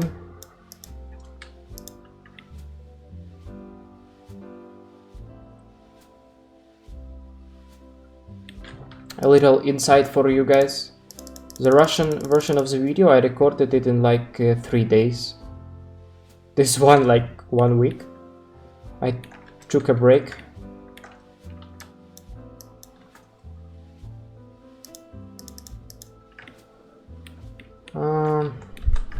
I'm mostly fine with this, but some parts are just too fucked. These two I want to fix.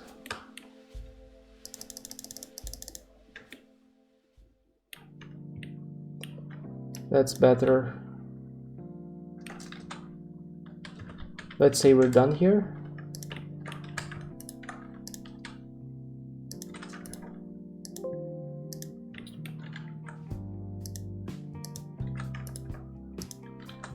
Let's see.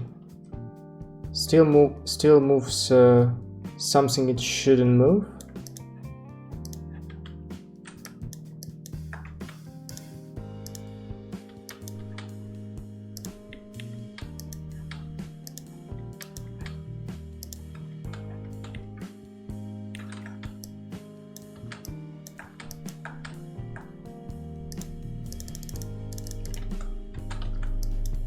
We fix it like so.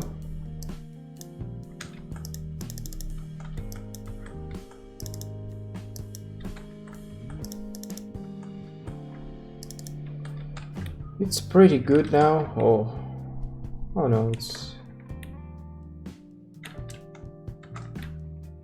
Again, it will not look like that in game because I am tweaking them and twisting them unrealistically. Just to see where my issues are. And let's say you're fine with that result, except for this little vertice. Oh, it's... what? Alright.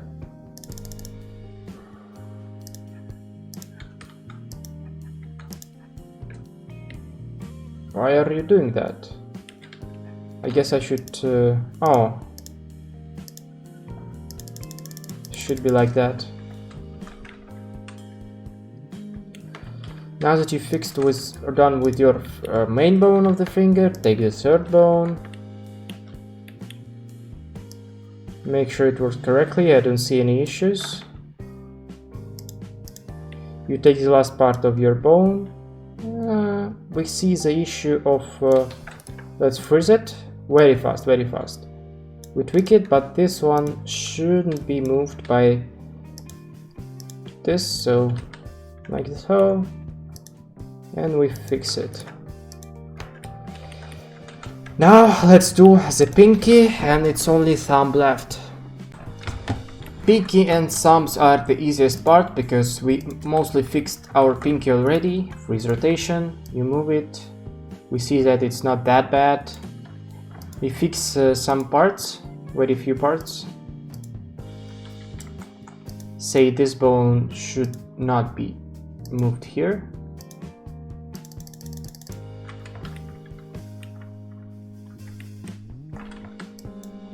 This shouldn't be affected by force so much, so with this, guys.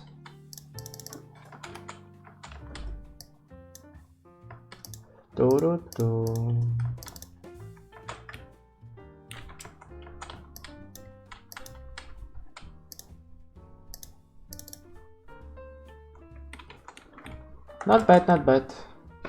Let's see what's going on here. It's actually good too.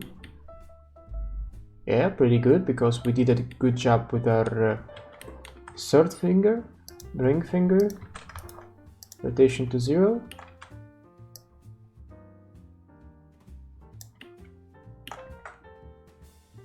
I don't like what's going on here.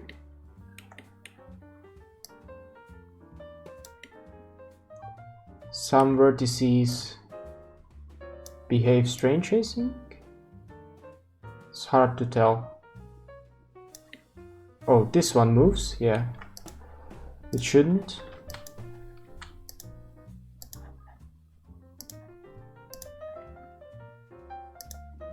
Yep. Better now. Maybe I would want this to be a little more to the third finger, like this, and this vertex, like so. Yes, that's better. Alright, let's say you're done with your pinky. Now go, of course, second part of your pinky, second bone of your pinky. Make sure nothing else moves, I'm fine with that. Last part of your finger, and it's pretty good too. So, now you're kinda done with 4 fingers. Pay as much attention as you can to it. And the last part would be thumb, and most of the times it's the easiest finger, because you just grab the bone, which is O1 or OO as our thumb, you move it. We see that it's kinda good, yes, this is our thumb. I mean, what should be moved, it moves. Most of the thumbs will work correctly if you aligned it right early on. Yeah, that's right. The only problem is that is often with our thumb is, you see, I move my finger and my sleeve moves as well. Look, sleeve, I mean, what? Sleeve. Sleeve, yes.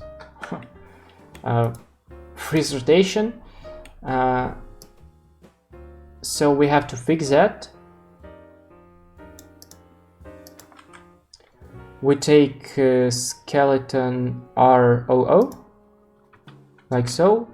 We just take this huge part. Our sleeve certainly should not move with our thumb finger.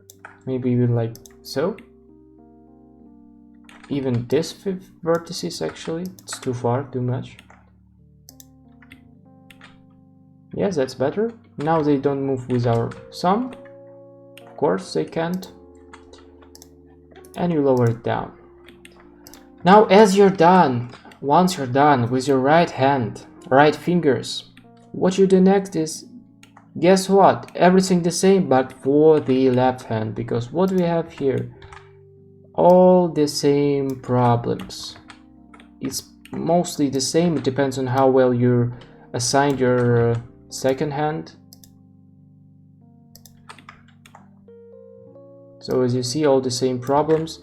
It will take like half an hour for me, and I will continue once I'm done with this hand. I think I've explained the other hand pretty well in terms of time. So this hand I will do off record and we'll continue from there. I'm done with fingers of my second arm. Let's say you fix them as well for your custom pet. Now what you do next is, especially if you did the job of matching bones and geometry as bad as me, you have to skin your hand slightly as well. This would be our hand, so you take your hand bone, you freeze it, you move it. We see that slight problems appear. You know that we have to fix that. This area should be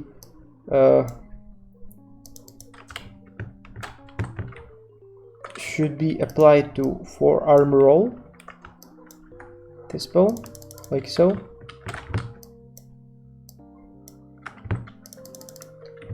Not so much to the hand.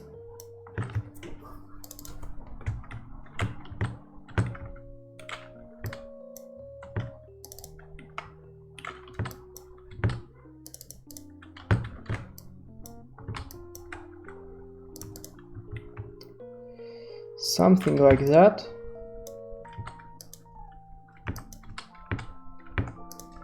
of course do that for the second hand as well.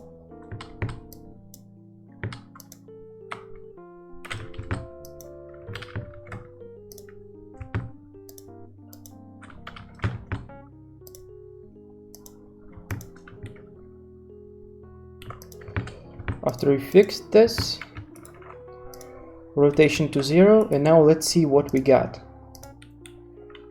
We are done with this, and we are done with our hands. We're also done with our legs. What's left is our boots, hood, balaclava, and our face. And a good thing is, those are the easiest parts to skin, always. Let's get into the job. I will try to do that good and quick. Let's start with our feet. We just have to find the feet model that suits our boots. Let's sort it by feet. Search for some models. Doesn't matter this much actually. Let's say I'm fine with this, feet 14. Again, we care about the model, we care about the textures, and we of course care about the bones. That's why we rename our skeleton file to our feet ODD file, space full. We import them into our theme. Like this, we see they match pretty fine, not that bad. Let's delete the lot, LD. The process is always the same. You attach our custom geometry to vanilla geometry. Let's isolate this. Delete the previous geometry. Now we have to skin this. So let's say you want to check if your legs are working fine or not, your boots in particular. Let's see how to check that. First thing you do is you take your foot bone and you rotate your leg. You see what's going on here. It's actually not bad. I expected worse, but still major issues here. So how to fix them? And of course you should always take your sigh, for example, and see if all the vertices are assigned to your legs, because sometimes this particular part doesn't skin right and flows away. So how do you fix the feet? And here I am, of course, freeze rotation. You take it to this pose. We see that there are issues here. It's takes a lot of time to fix this at first glance. Let's copy something that's too fucked.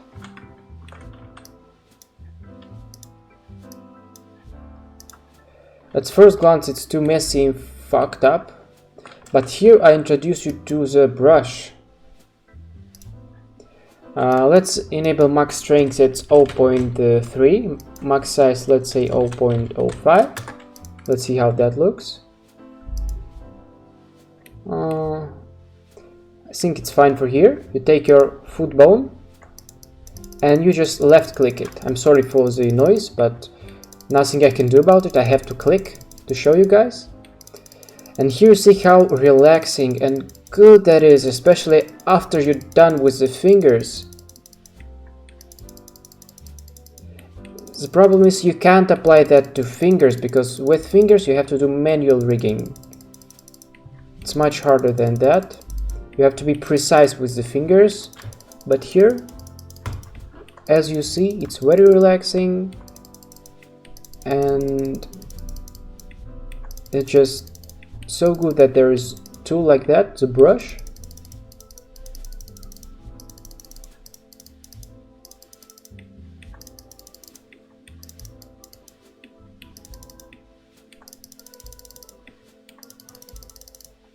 Fix your shoes. like that. And now you're done with the bone, or you're done with your leg. Rotation to 0. Now let's fix our second leg. I fixed second leg. I see that it works fine for me. Rotation to 0. Now we are done, somewhat done, with the feet as well. We only have, so we're done with 80% of the body, which was really hard and time consuming. But now only the easiest part still left. Let's get into hood. In order to find the appropriate component, let's sort it out by melt and berd, which is a mask in GTA sense, and something like this would do for our hood, of course. Let's take this one or this one, it doesn't matter. It's an MP Smuggler 01.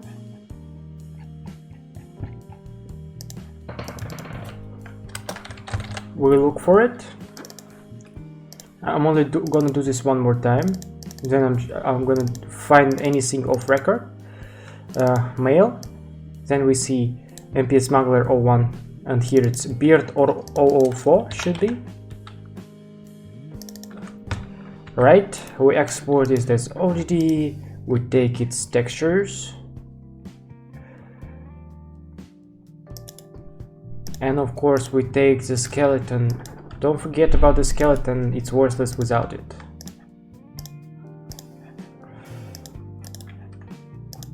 You rename your skeleton,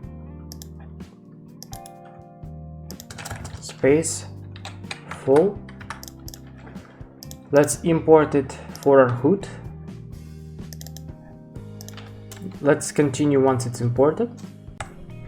It's here. Let's delete our LODs, and as always we just attach to the vanilla geometry our custom geometry. Then we delete vanilla geometry, we isolate, and start working with the skinning. So here what we care about is neck and the head.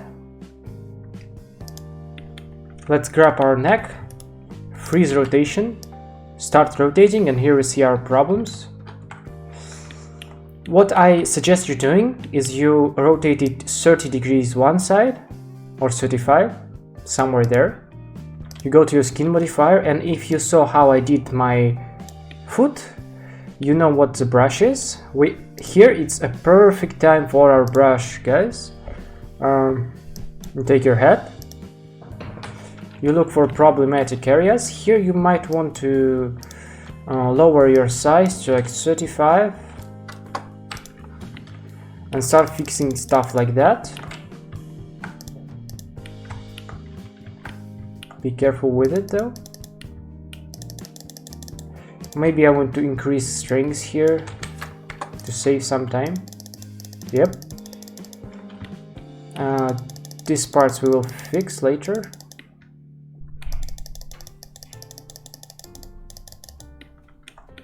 But here just kinda fix what's wrong, like so. With the brush, it's very easy with the brush. These parts as well, these areas.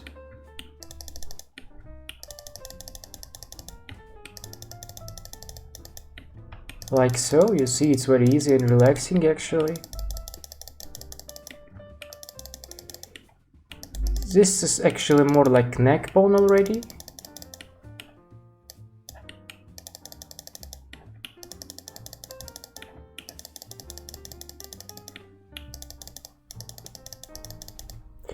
But let's do it to the head, it doesn't matter in this case. So everything you see that is fucked in some way, you just fix it like so with your brush. Again, I'm sorry for the clicking, I have to click.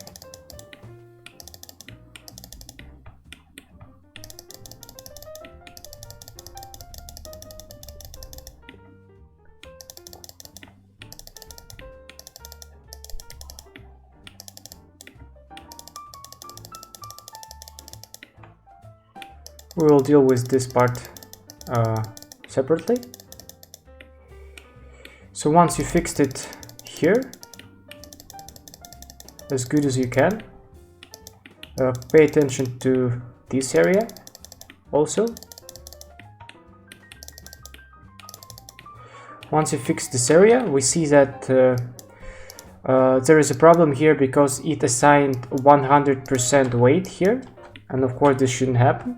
So you take, let's say, this, copy, and you paste it to your problematic areas, and you're fine.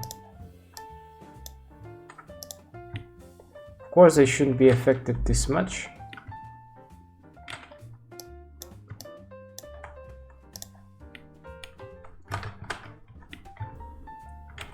Here it's better to take the brush again.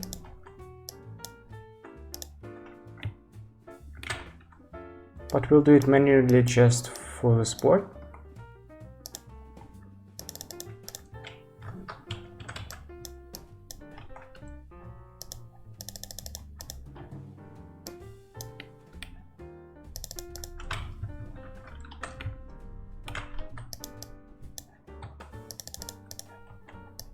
So you see, it's pretty easy actually.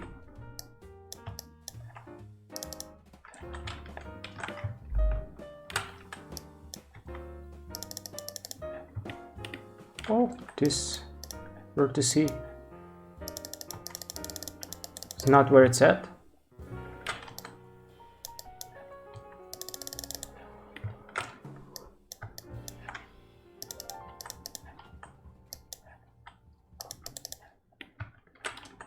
So you see, it's much easier and less time consuming than the fingers.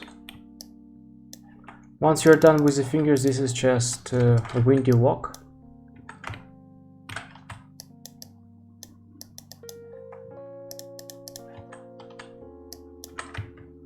Here you would take a brush normally to smooth this down. Actually, it's this.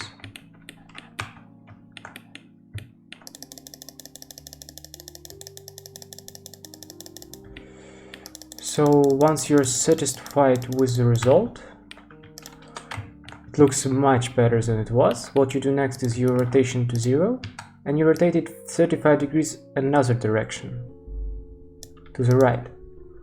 Now we search for problematic areas again. There must be a few, like here you see. Oh, I accidentally made it arm roll.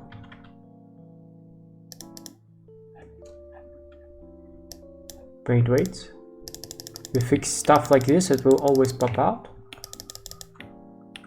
Like this. So you kind of approach it from both sides, because your pad turns both direction, of course. So you kind of make sure that all the vertices are evenly tuned, I'd say, for both directions. That's why we always check that, like so, and we always fix it with a brush. It's the easiest and the fastest way, trust me. You do this thing we do.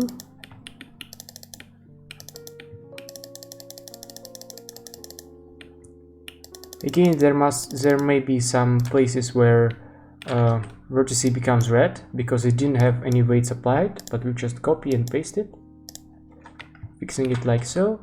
This area, I'm not sure if I want to move it again to spend time with it, but we can, of course, always fix everything. Some stuff, sometimes you have to move manually as well.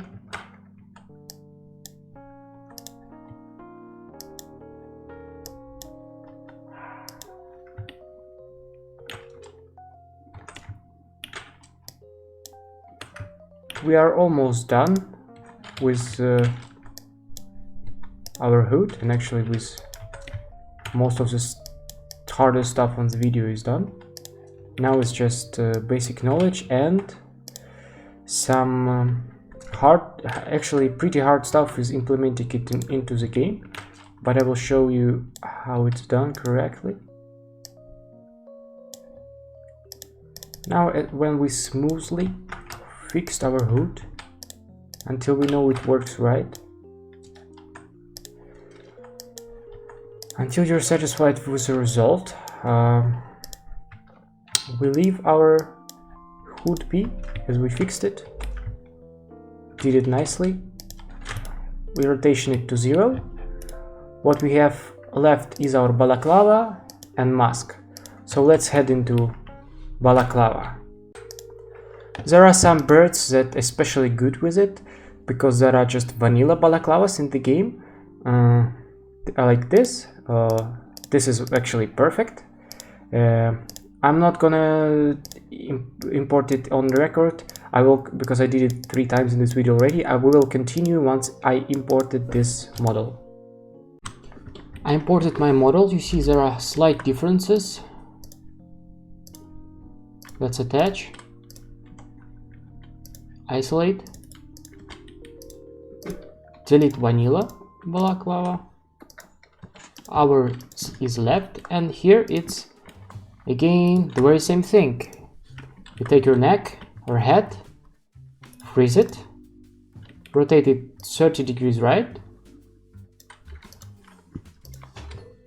We go to our weight bones, weight tools, paint weights, and here maybe we want smaller size.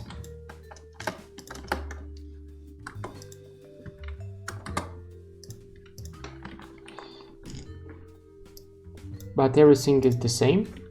Here it's more about the neck. We should have gone for the neck with the previous model, but it doesn't matter this much. We made it so it moves with the head. It's fine actually. So because our balaclava was very close to what vanilla balaclava was, our skinning is well preserved. There are some minor stuff I'm fixing right now. You don't want to be messy with it, but just make sure you check it from both directions, both sides. Check your top if everything is assigned. We don't care about this hole because it's covered with the mask. Usually you want your jaw to move with your mask. There is a jawbone. It's when you speak with microphone, for example. On the server your jaw moves, but since we have our mask on, I have no point in doing that. But you can assign this area jaw strength, jaw vertices, and it will move once you speak. So now let's rotation to 0, move it 30 degrees in another direction, and see how it behaves here.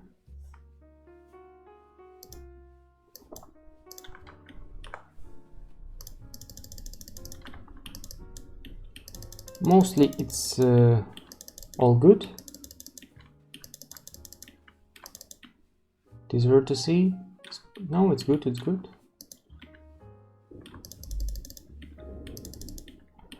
So just here fix a few stuff.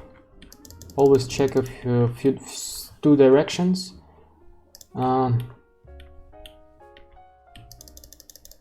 that you're done with it, again rotation to 0, unisolate, and what we have left is our last mask, and I'm gonna show you a good example here, what actually going on and how components work. So the one important thing is that one of the components must be called head. You can have berd feet, chibib, upper, lower, whatever, but a head must be present at any pad, because head it's where GTA looks for the skeleton, where it looks for the skeleton. So if you have a pad without the head bone, it will just be invisible in game. The game it stores the whole skeleton in the head component. So you don't have head component, it doesn't store your skeleton in your head, because it looks for the head, and if you don't have one, it just won't work. So head bone must be present, and it's exactly the same. But you may say, oh, what the hell, it's my mask, it's not if previously we searched for components that look similar to our model, but here it's like they're not even intersecting. What we have to do is just it's very simple for masks like that. And for most birds, you just take it, isolate it, you delete previous mesh as always, and now as for the skin bone, all you have to do is select all the vertices, select your head bone, scale head, and assign it 100% affection. And now of course your mask should follow your head, so it works like so. So guys, it was a long process of skinning. We started with our lower plus upper that we combined, so a quick recap. Then we made our fingers work right, it's the most time consuming part. Then we went for the feet, where I introduced you the brush tool, the most convenient and quickest tool for this kind of stuff. This is where we continued with our brush, our hood and balaclava. And mask was the easiest one. We just attached it to the head skeleton, head bone. And head component must be present at any pet. Remember that. Now, like the third part, I would say, of the video, or the last part of the video, no, there will be streaming part, but this would be combining everything we have into something we can export and stream. So let's prepare our files for further export, and one thing we're gonna need in order to do that is texturing. Now, if you take any material of you have, you're gonna have two, because we attached it to our vanilla geometry, you're gonna have two materials, with one being the vanilla one that we deleted, and second one being the default here, standard material, because it's what we had. So material ID 2 is our material ID 2 is our custom one, custom material. So what we do here is we start texturing this and working with shaders. How do we do that? We go to material editor, second materials, that here standard material, we click on it, convert to GTA material, we select ped and shader ped or per default, it's not much of a difference. And here we really care about the naming. It's most important part about components and about texturing. We really care about naming. So here our material called jbeep diff 000 a uni 000 because our component is 000, and uni because it's u right here. So we have to rename our body jeans. Remember, we were connecting two unwraps together. We have to rename it to this. And the normal that I did for it, along with the spec, we have to rename it to X. Oops. X normal 000. How do we see which one is right? You just look for the X you selected and you see how do they call that. Alright, X normal 013, so I should call it X normal 000. So I just copy the name. You see how I just see how they name normal and spec textures. It's always inside by our ODR in the folder, and I just rename it accordingly. So it was our body jeans. Now it's our spec, but 000. Now we select it right here. Where is our, here it is, our diffuse texture. It didn't display because we this game's version must have this show shade material in viewport enabled. Here we have here our texture. Now it works properly. And bump texture, we also select it right here, of course. Where it's at, JP. Oh, it's not X. Why did I name it X? It must be, I must have confused you here, but of course it must be jbeep, because our diffuse is jbeep, our component named jbeep, so of course it's jbeep normal.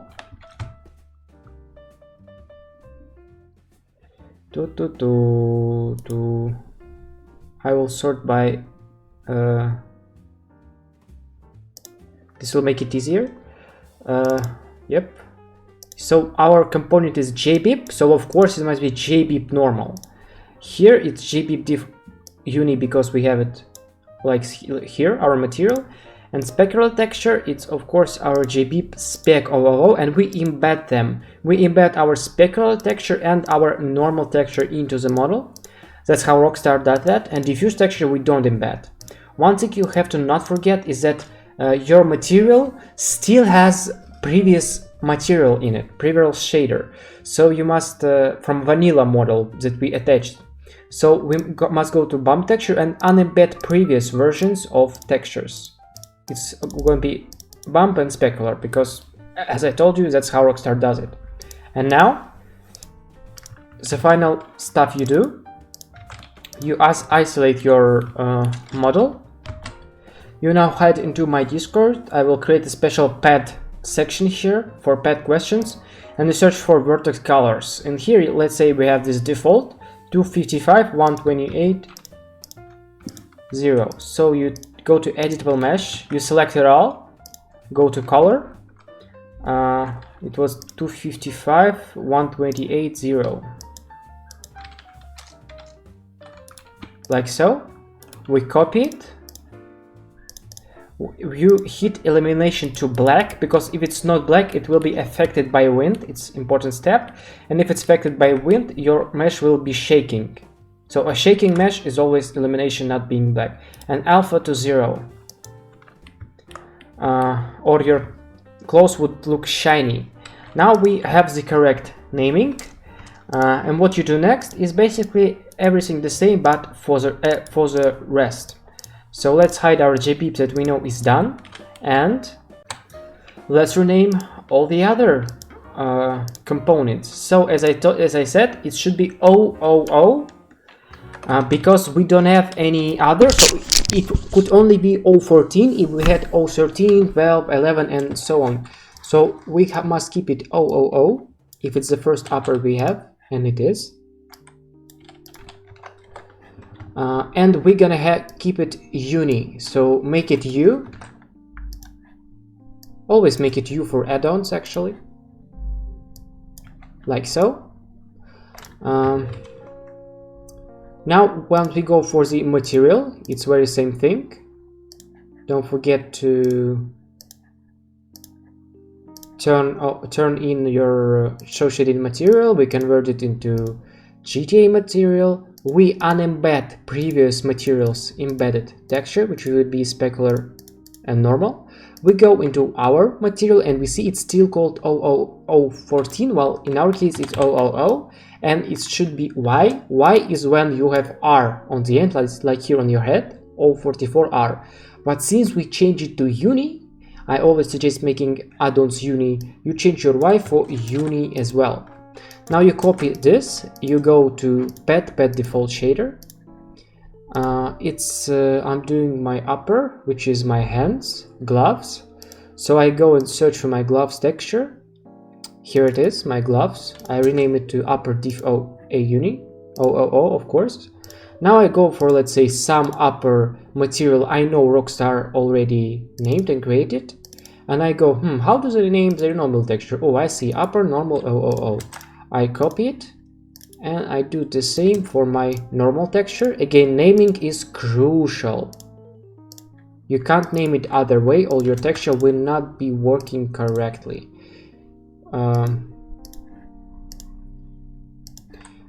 Glove spec is our upper spec, and now we start assigning our textures with upper normal being the first one we embedded.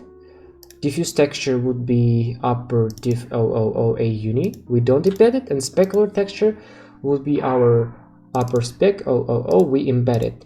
As for the shader parameters, it's bumpiness is the strength of your normal texture, so how well your normal map, how strong it is on your model. I usually keep it on, let's say, from 0 to 1, it's good, but let's say 0.7. Specular map intensity, color, and bump scale is basically the same. specular is you can see it on the material.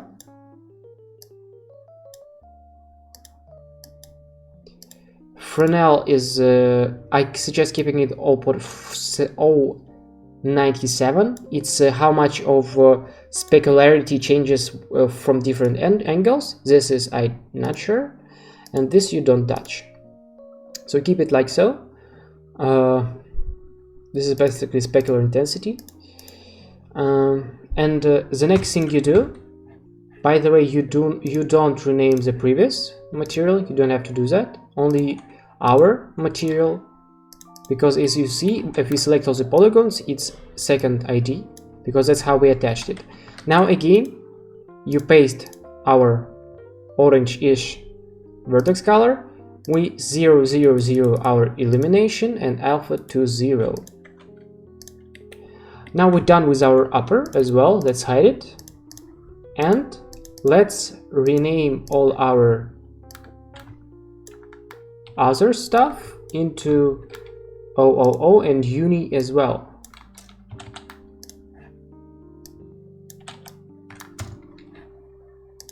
Like so. You could have done that from the beginning. Here we should only, it's uni already, so here we just change the numbers.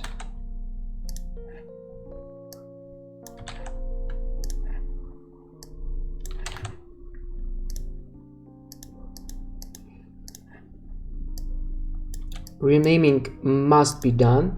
If you're not doing it correctly, if you're not doing it how I show you, trust me, it will not work in game. Pets are very annoying in that sense. So here's a little example. We have berd 000. So if I wanted to add one more berd, which would be choosable, here it's this, I would call this 000, and my second one would be 001. But if I name them like so, I can't have two berd at the same time, so they would replace each other.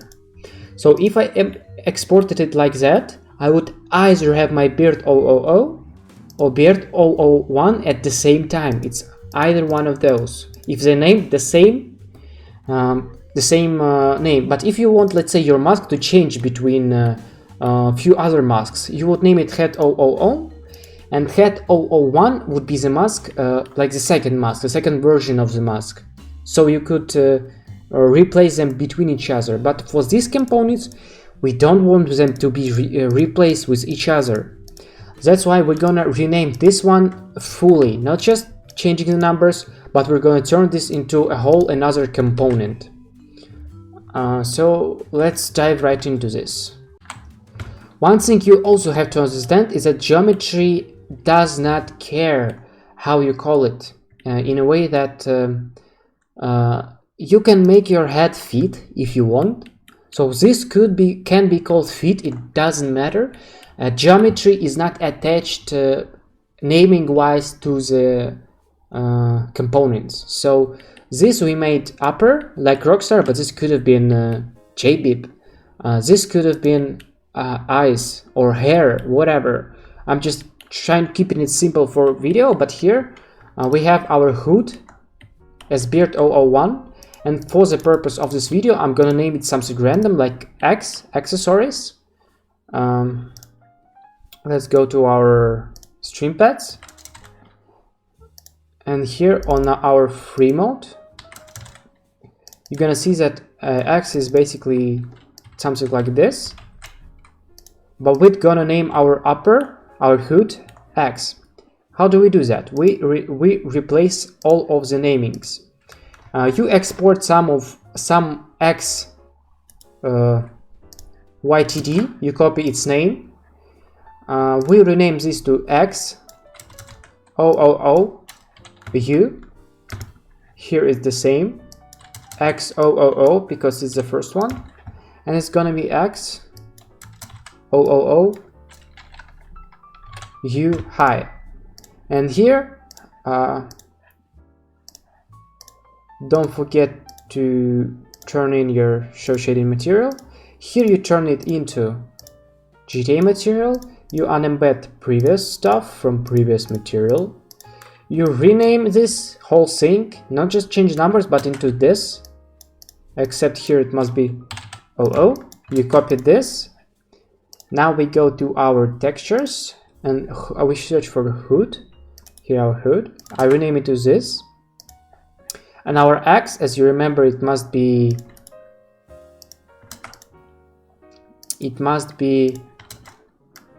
X normal 000.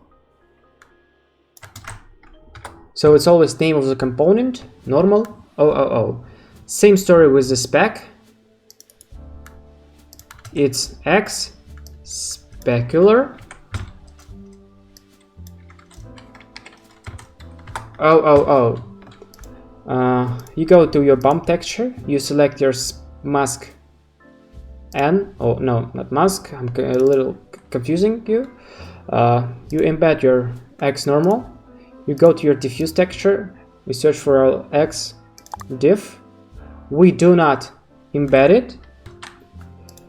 Then we go to our specular and you embed your X specular, like so. So we renamed the whole component into whole another component, and I thought this would be oh, by the way, we should keep it pet default here.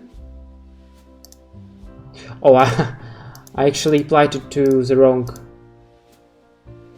material. It's all right, we can do that from the beginning. X normal, embed X diff, we embed our spec, and we rename the whole the previous component berd into another component. You don't have to rename that. We only care about the second material because again this is what we have our material ID set to. Now you take your vertex color, you paint that, you make your illumination black, or it will be affected by the wind and shake in game, and you make your alpha 0, or it will look watery, like in water in game. Now we hide our X, so let's hide something we know we've done. Our upper, our X. Now let's do the fit. I'm only gonna do fit, and then other two components I'm gonna do off camera because it's starting to get annoying. It's the same process every time. Now, once again, remember the procedure from 0 to hero. Enable show shaded material in viewport, convert to GTA material, unembed previous bump and specular textures of previous material we don't use anymore. You don't have to rename that. We rename our material to 000, and we rename uni if we have to, if we haven't already, or if it did called Y, was called Y. We copy that name, we change our shader to pet default. We search our boots texture, which is here. We rename it into that. Our other stuff we rename into fit normal 000, like so, and our specular is the same.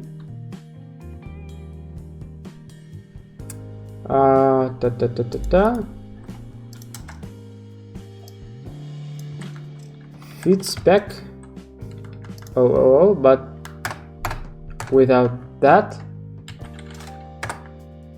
Let me, like so.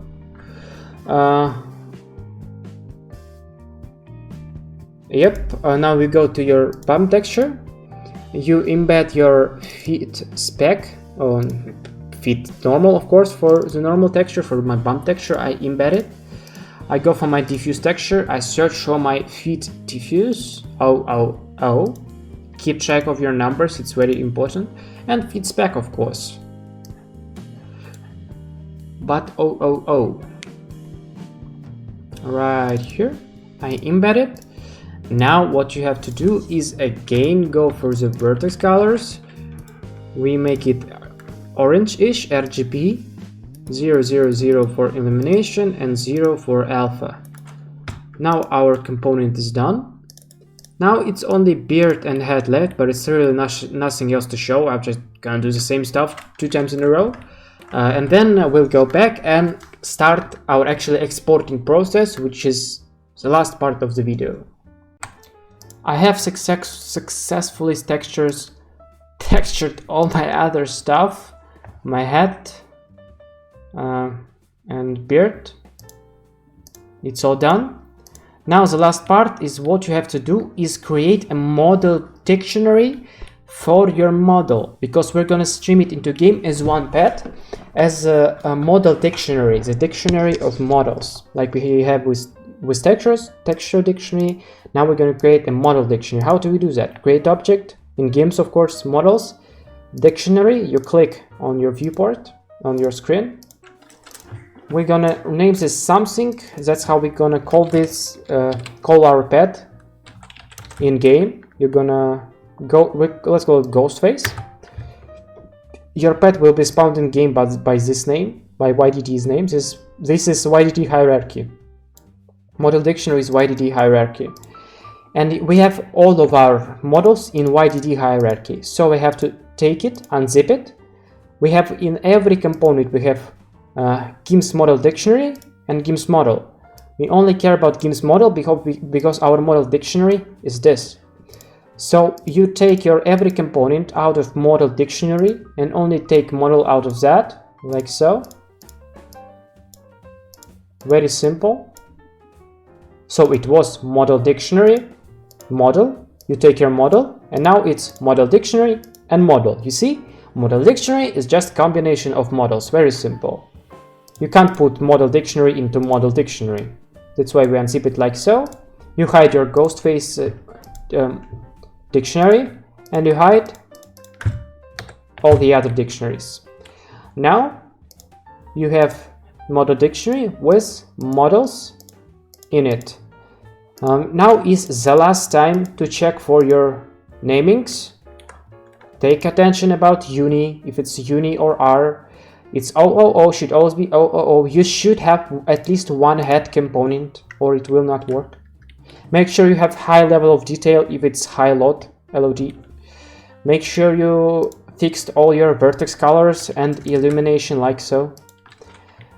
And only after you're done with that, you can start start exporting. We're actually getting closer to our streaming into the game part.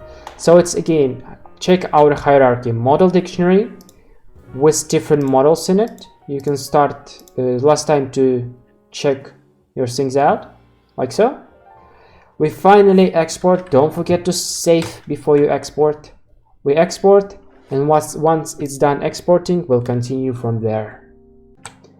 It's done exporting. We have our ODD. If it's ODR for you, then you have the wrong hierarchy. You didn't do what I told you to with your model dictionary and models. So make sure you have ODD. Here we can see that's where our embedded normal and spectral texture contained for each material. This is our head. It contains the scale. So it's what I told you. If you don't have this head, you basically don't have the scale, and your model will not display in game.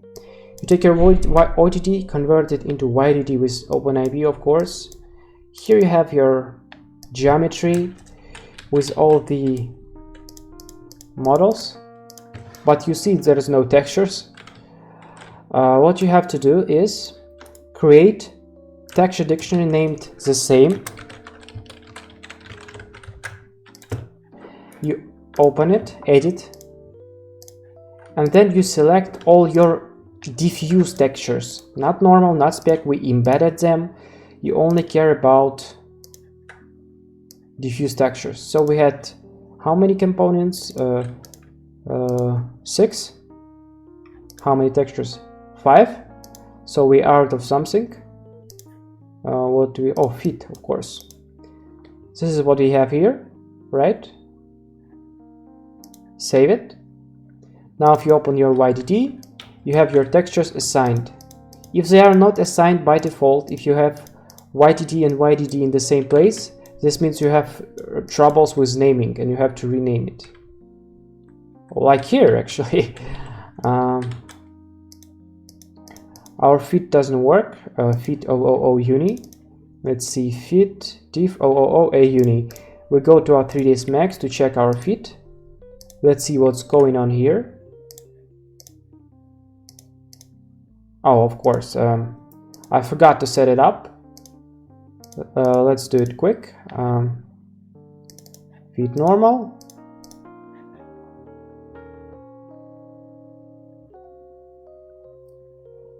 Fit diffuse and fit specular. So let me export it one more time. I re-imported it and the problem is gone, of course. That's how it's supposed to look like. Now we have our model dictionary, textures for them. We only lack our skeleton, YFT file and YMT. Skeleton is the easiest part. You just take free mode skeleton, we import it back because we made it work with free mode skeleton, and you rename it into Ghostface skeleton. That's it. But YMT editor, it's harder than that. We have to make YMT, and it's a little harder than that. We're gonna use YMT editor for that, thanks to Crazy Pig, something like that. For this tutorial, I will leave a link in the description. It explains how to use YMT editor, but I will show you just right here. You open that .exe file. Now you here click Y file, new, which is a new custom YMT, Addon Ped, not free mode. You name it Ghostface, of course. Submit. Now components. You create which components you have. We have head, berd, uppr, X, fit, and jbib, right? Yep, I think that's it. And here it's interactive and cool and well done. You can add textures here, like so. Prop mask value is for if you have U or uni or Y. It's by default, it's all should all work with uni textures. Here is a little explanation on that. So by default, it's all should work with uni. So that's why we set it up as uni. Then file, save not as XML, but save as YMT. Then select where to save it. Let's say here, right? Then you export your YMT, and we have all the files here. The final part of the video is how to stream it into the game or a server. If you want to stream it into single player or RageMP, you would have to stream, drop all your files to DLC RPF and just stream it on the server with pets.meta file created. I have in my tools and links, I created a pets meta example that you should use. The only thing you should change is open pets.meta and replace this custom with your custom pets YDD's name, which in my case is Ghostface, like so. So you just take your pets.meta, and in your content.xml you would have to write announce your pets.meta as pet metadata file. So as for streaming it to FiveM, we have our stream folder created in our resources folder. We drag and drop it into our stream folder. Here we have our FX manifest. We define our FX version as Cerulean. This RDR3 is not needed actually. We can leave it at that. GTA5 files is pets.meta, and we also announce it as data file, pet metadata file, pets.meta. Inside pets.meta, you don't forget to replace it as your YDD's name. This name, and into your streaming folder again you drag and drop. And something that is important and crucial, in your server DFG you start your resource like so, Ghostface, and in order for your custom ped to be shown on your server, local server, you have to set your SV max clients to something lower than 10. So in my case, that's 3. If you don't have it as 3, it won't display in game on your server. So let's start our local server, dive into FiveM, and actually see how our pets works and how it behaves and what to pay attention to. Before we continue, I just want to say that it's a really hard and long video, and it would I would really be very glad if you could check out my store in the description. We have this beautifully done 3 MLOs digital 10 in the city, lore friendly interiors. It's 3 MLOs at low price. We have a solitary interior in prison. We have other stuff. We have beautiful pets. So please check this out. And also thanks to Zap Hosting, of course, for sponsoring this video. You can use my custom link in the description and promo code in the description if you want your custom server made. I really suggest Zap Hosting. I've been using it a lot. And thanks them a lot for sponsoring in this hard and long video, especially during the hard times. So yeah, now let's dive into the game finally. Now that we are finally in game, let's see our character. I'm gonna use lambda menu for that, F1. You're gonna use your numpad as controls. Go to player skin, spawn player model by name, and our YDD name is Ghostface. And here we are. It's pretty good. Yep. We see the problem with our code. It's too long. I forgot to skin it, actually. That's why we have this problem. But yes, mostly it's good. If you want to fix this, you have to go to your code.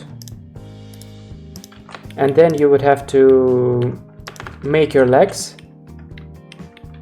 assign your leg bone with code vertices. So let's go here, and if we grab our left thigh, we should assign it to here.